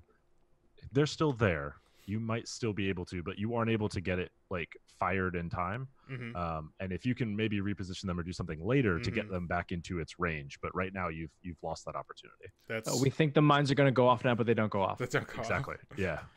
Yeah. Always skirmish. I think Yeah. I think they're now Melee. into the line, right? So we're in the melee now. I think that's your only option is how are you going to fight them now?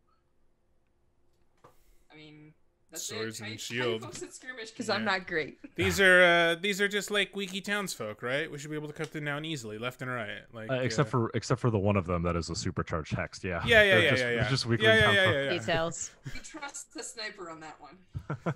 I mean, if everyone else can skirmish them out of the way, then I think that's a clear shot. do it. Okay, cool. So let's roll the skirmish as a setup.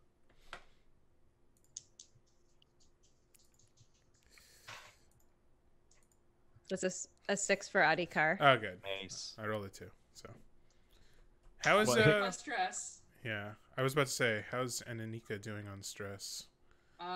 This is going to be my second to last. A 1 Oh! for the rookies. Oh, and Ananika brings it home. Is that a crit? I think it's just just a like 6. the rookies are getting overwhelmed. The rookies are getting overwhelmed, and then like she like thwacks a couple of people aside with that battle standard and just like plants it. And she's like, "Legion to me!" and like holds the line, like sets that shield down, and it's just yeah. So is that a 6 or is that a crit? No, 6. it's a 6. Okay, I just thought it was cool. Okay, yeah. No, that's perfect. Was Leonin part of that? Yeah, I rolled a 1 Okay, and okay. 2. I took the stress. So yes, I hope so. Yeah. Okay, cool. Yeah. So, the rookies hold. I mean, and yeah, it is by the inspired defense under the banner, right? Your newly recovered banner. And yeah, I don't think like you're able to really like make a lot of progress towards Elia, but you are setting up the shot because Arun needs the space to operate. So Arun, let's do it. You got the setup. Do you want? Say it again. I think the setup gives you +1 effect, probably, right? Because like improved position probably isn't. I mean, would you rather have that a makes sense, control right? position? Because it keeps people off me, so I can take this shot. Yeah. Interesting. Okay. Well, I'm definitely aiming. That's +1. That's I'm +1 effect, right? Yeah. Okay, so +1 you're effect. +2 effect. And I'm definitely using black shot for potency. That's +3 effect. So fuck it. I guess I'll push, and now I'm at max stress. I still don't think there's no chance of us killing her, right? No, I don't think so. Right. But I mean, I think because you're at +3 effect and you're threat 2, and she's threat 3, so that would be 2. no reason not to. So yes, I'm threat 2 with effect, extra effect, and potency. All right, here we go. Good. 3 2s and a 6. Oh. Okay. So it's gonna be what, 4 segments, I think. Yeah. That puts her in kill range. Wait, 3 2s and a 6. Mm-hmm. So the 6 Yeah, is so just you it's do a it. So 6 that's result. Yep. so that's 3 segments, right?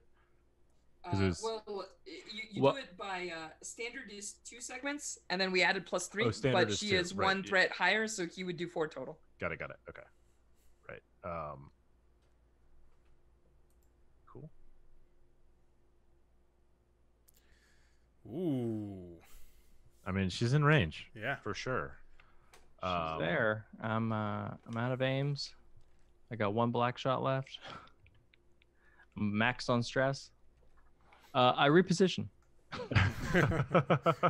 So is this a is this like a fighting retreat now? Is that the plan? Oh yeah, absolutely. It's like you kneel, breathe in, take the shot, backpedal. So I think like but part of the problem of hitting that hard, right, is that like all the attention is drawn to you. So like as like and you see almost like that shadow like flips between like 2 or 3 different hexed, like almost in a panic, right? Because this is not going the way like that normally this goes, and that banner is doing something strange as well. So like suddenly like one of the hexed they start like kind of trying to go around you, right? Like they're just trying to swarm over you, because there's only like 5 of you in the line because you're down 2. 4 of you in the line actually, because Arun is in the back, right? And they are now like they are surrounding those of you in the front. They are pushing past and trying to get into Arun, so Arun can't line up shots. What are we doing about this? I'm running forward and trying to get my explosives and trying to turn them around and Nice. Okay. fix the error I've done. I brought dishonor to my family, to the Legion, and to my uncle. So I have to fix this. I like it, and I feel like that's got to be you alone. Yeah, Oh. Right. I agree. Are you pushing? I can't. I'll die. Would you like a devil's bargain? I am listening. Should have taken that stupid ability to let me trauma as a rookie and not die. Oh well, but let's hear it. Let's hear it. Close. Yeah, Just yeah. a little more, and you'll be a real soldier too. So I like the idea of you holding on to this explosive to ensure that it goes off exactly where you want it. Okay. But you will take. Can you take a level 3 harm? I haven't taken any harm yet, so. But you yeah. have a level 3 harm to take. Yes, I do. I'm sorry. Yes. So. Okay. Yeah. And I can and take you have one, armor as well, right? Yeah. We're heavy. We're Yeah. Right. Okay. boys. Cool. So like it will be level 4 harm, right? Like just straight up. okay. So it'll can- drop it down to 3, and Right, and you can resist it with your armor, which I'll assume you'll do. What? So Yeah. he's just holding a claymore the right way I mean, in his freaking hands. basically, yeah. Or it's like alchemical, right? So it's probably more like a Molotov cocktail, but he's just gonna throw it at his own feet. Okay. Cool. So I think like it will explode in the middle of the hex. That is what you get for your bargain, and it will hurt you. But you've got a +1 die, so let's see how it goes. Accept the bargain. That's how you have to say it, right? That works for me. It's a roll. Risky. Yeah. Okay. Here we go. I have rolled. 5 and a 5. Yeah. So. Okay. I mean, obviously the second effect is more harm, right? So I, as a Zenyatta, have tough, which allows me to ignore level 1 harm. I mean, But I don't know. You stub your toe as you explode. Okay. I don't think that's gonna be it. Darn. Okay. I think this is gonna be like at least a level 3, which will become a level 4. As it like, I think the answer Wait. is like Sorry. This is the devil's bargain in play then, or this is in addition to that? So the devil's bargain happened Okay. because you rolled the 4/5. You are now taking a level 3 harm. Of, like the yes. right. So Yeah. what do you do? Will that kill me? Because I only have 1 level 3 spot.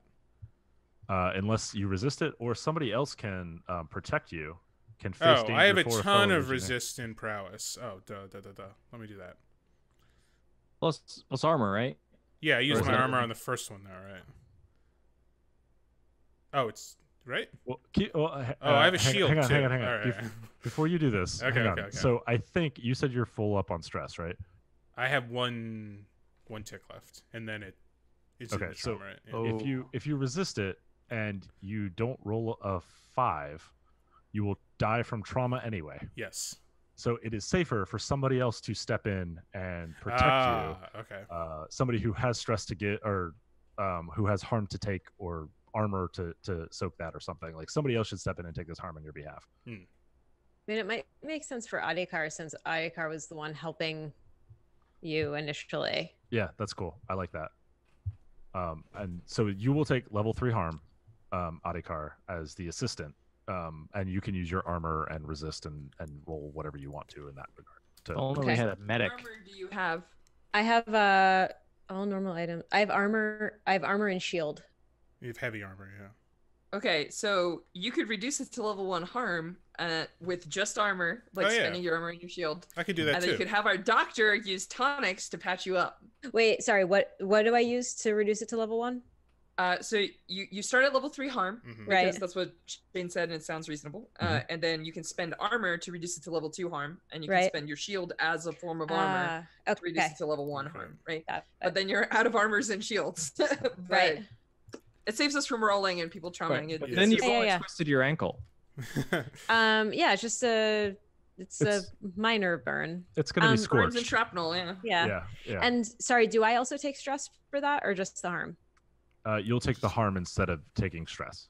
Got it. And Okay. Shane, I'll reduce my level 3 to level 2 with my shield then. So Okay. 4 becomes 2, Okay. which I have and- is intense burns all over body. Okay, I like that.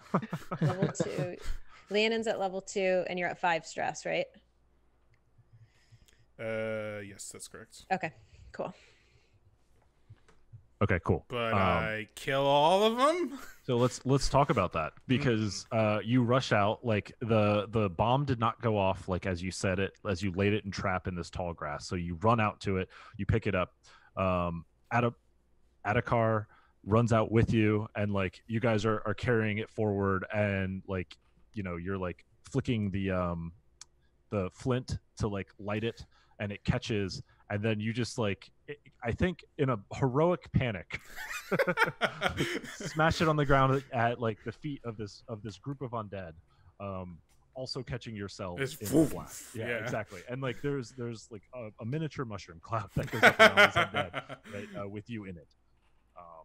And so so what's the explosives? What do we have? That was an explosive, right?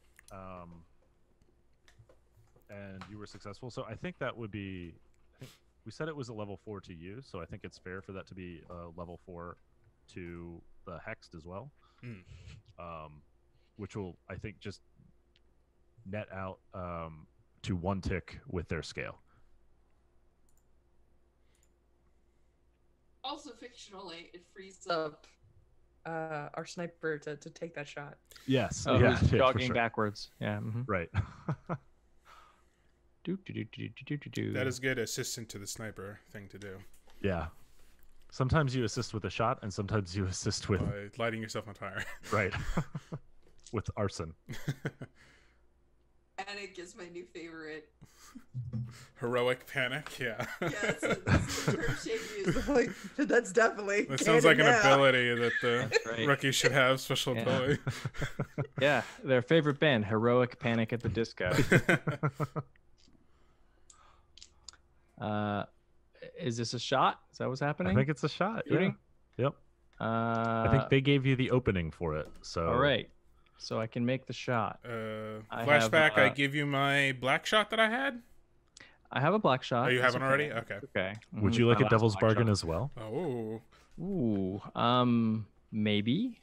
You accidentally plunk me in the head. Make me an offer. I mean, it's gonna be harm. It's gonna be like how much harm? And is it to me? To you. Yeah.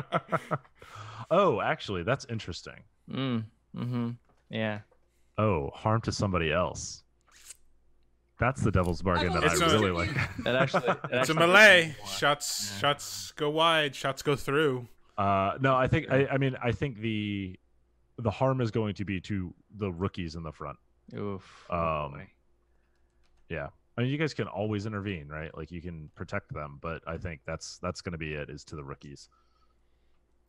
I got this, Ishin. Okay, cool. I'll protect the rookies. You take the die. I'm going to spend a stress to assist you. All right, let's do this. So that gives me +1 die and +1 effect. No, no, just +1 die. Assist. +1 die. What do I get from the devil's bargain? The devil's bargain is +1 die. Okay, and then the assist is Also +1 die, so you would have +2 total. +2 dice. Okay. Yes. Better. That's 5 dice. And you have black shot. And I black shot. Yeah. Potency. All right, see what happens.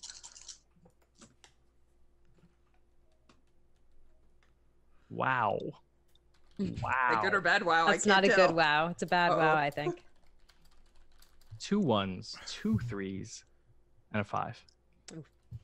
Wow, 5 dice, huh? Well, we do it, but You do it. Do it. but At what cost? Okay, so did you spend the black shot? You did. Yes, I definitely spent the black shot. You no longer have an aim, though.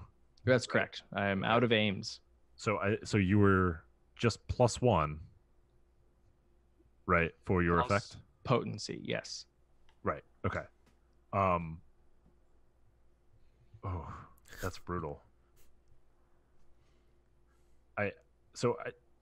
Strash, keep me honest, but the math is that should just be no effect, right?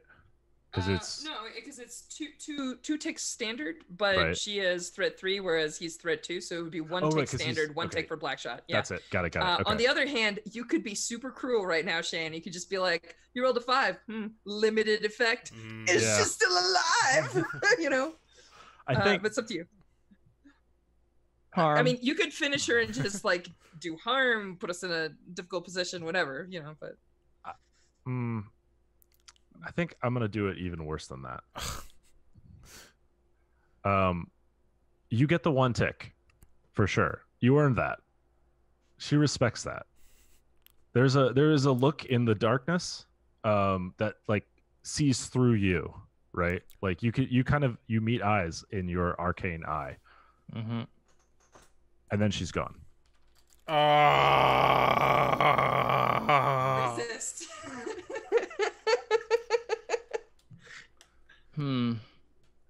Yeah, you can resist and keep her here. You can trauma. You can take a trauma. You can take a trauma. Do it. I can take a trauma. Yeah, I will resist. Because I've got 4 dice on this prowess roll. That's okay. You had 5 Believe dice on the them. shot. Let's clear some stress. It's true. I'm maxed out on trauma. On stress. It's on Oh, stress. sorry, yeah, This yeah. is Maxed out on stress. okay. Here we This go. is the one. I should go home. Oop, All right. wait. Here we go.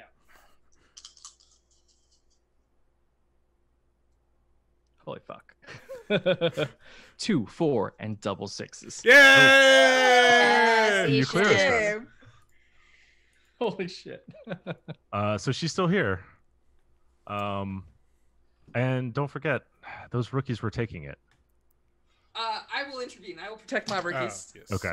All right. So I've that's got heavy armor and a shield. I'm gonna take the harm on me. okay. So that's it's 3 harm, right? 'Cause she's threat 3. Cool. Yeah, I'll drop it so- down to 1. I'm tough. 1. I ignore the effects of level 1 harm penalties. So yeah, I think Um, it's just. But I think my shield gets completely like it gets thrown away. You know, like I'm fighting. Like my armor starts getting like wrecked here, and I think by the end of it, like one of my braids has come undone. Yeah. I think let's call it gashed. I think that's a like because I think these hexs are like scraping and scrapping, right? Like that's what they do is they fight with their hands, and that's just like goring into you. Cool. So Arun took the shot, didn't quite land it. Who's gonna be the hero?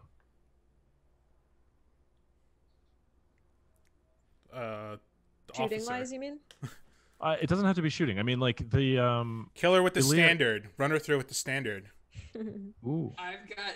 Well, we don't have nothing it, right? left. Okay. The I mean, doc, because doc and the holding- rookie have it. Oh yeah. Yeah, I they think ran we off have like with a, it. a general standard too. I mean, Shattered Mind Adhikar standard. can take a shot.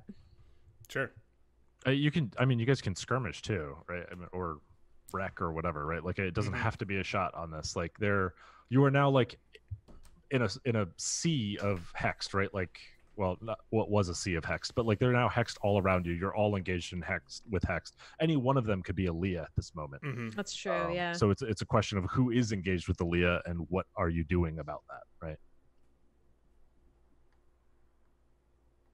So I mean I'm feeling a rookie here.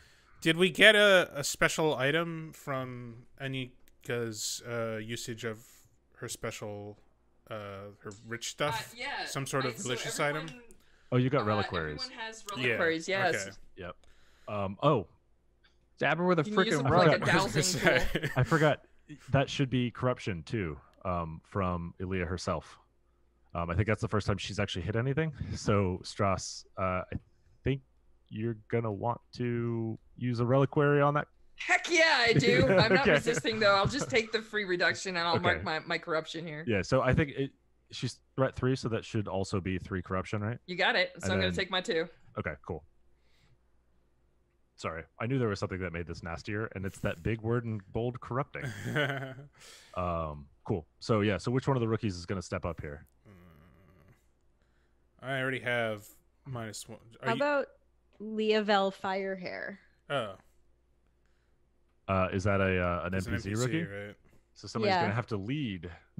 Old Wait, fire hair. so I took Can- reduced effect on that shot, and the consequence was she was going to escape. No, so the reduced effect left her with 1 thing. At Right, which so what point did I she- resist? You resisted. The Devil's Bargain. What's the escape? Okay. You resisted the I escape. ate damage for that devil's bargain. I have corruption to yeah. prove it. Yeah. So like, But what was is happening it both is the like, thing? The less effect and she escapes? yeah. Oh. It can be. The GM gets to choose multiple effects if they want. I remember that, Shane. Remember. Guys, Adhikar. We could have ended, but whatever. Adhikar. Okay. You have Adhikar's one. gonna Yeah. I guess skirmish. Mm-hmm. all right. And I'll push Nice. because I took a special ability that lets me take another trauma. So let's take some trauma. Do it. Oh, you took that? Nice. Oh. Yeah. I learned my lesson with Tatsunika. I did not. I got a 6. Nice. Okay. What does that look like? Yeah. What does it look like? Oh, yeah. Let's see. What does Adhikar have? I have Adhikar a family has, weapon. That's something Yeah. all rookies have. Adhikar has an axe. Well, okay. So as you're thinking about this, let me set the scene here for what's going on around you, right?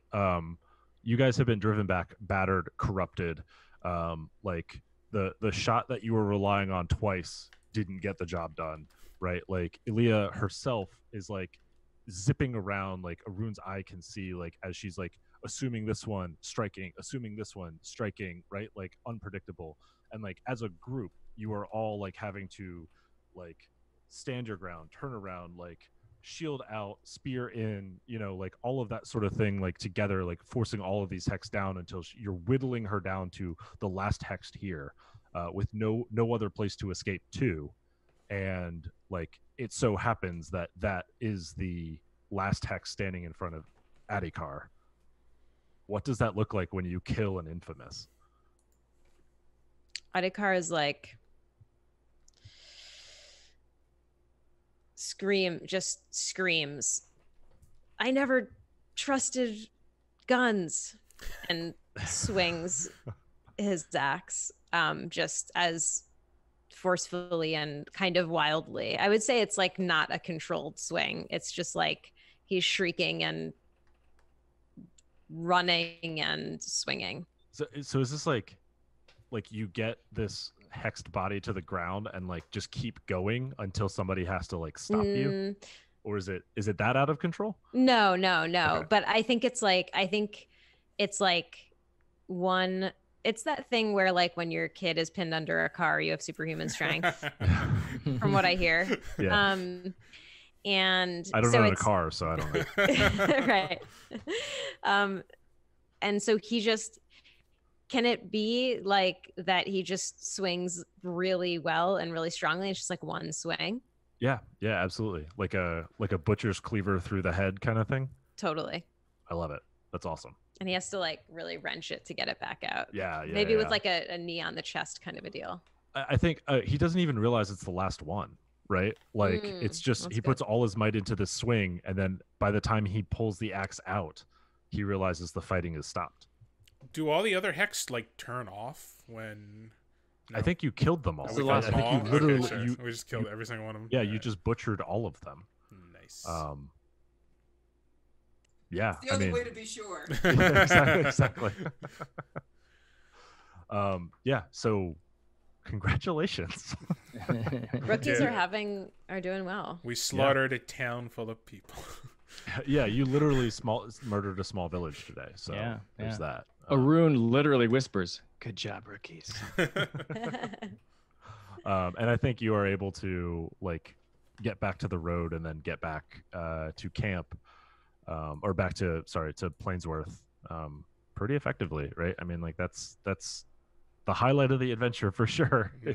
Is that, and I think you're heavily wounded but able to limp back without further extensive risks. Yeah, I think we'll like book it as quickly as possible to catch up with the doc and the rookie to make sure that like there's no surprises with the banner. I think they're gone. I think they got far enough away. Yeah. Like I think they beat you back by a day even. Because I think you guys have been hit pretty hard. I don't think you can like rush in your present condition, but that's fine. They make it back. And in fact, like as you come back into Plainsworth, right, like at the gates, there's nothing. like nothing for you, right? Like there's no celebration. There's nothing. There is what is normal routine, you know. Who are you?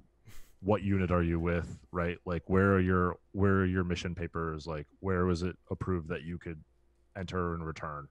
And it isn't until you get back to like your own camp that anybody even acknowledges. But you are all ushered immediately into not into the command tent, into One Eye's tent, and that is where your congratulations is felt. And he says, kind of sitting in a chair with a pile of books in front of him, and he says, I'm gonna have to look into this speech, this poem that was written on it, this inscription, but we found a piece of ourselves today.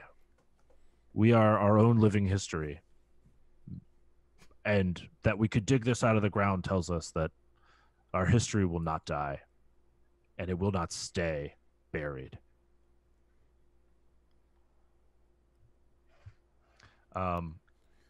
Elliot will, though. I mean we should call it here for the night. We can take care of like the other mission stuff, and we'll just kind of recap it. What's up, Josh? One tiny note of paranoia. This obviously we killed Elliot, but I think before we come back to camp, I think Ananika insists that everyone gets checked for marks. Mm-hmm. So yeah. Great idea. Yeah. Arun will help, but who checks Arun? Oh. Oh, it's the officer, and she checks you with a loaded gun in hand.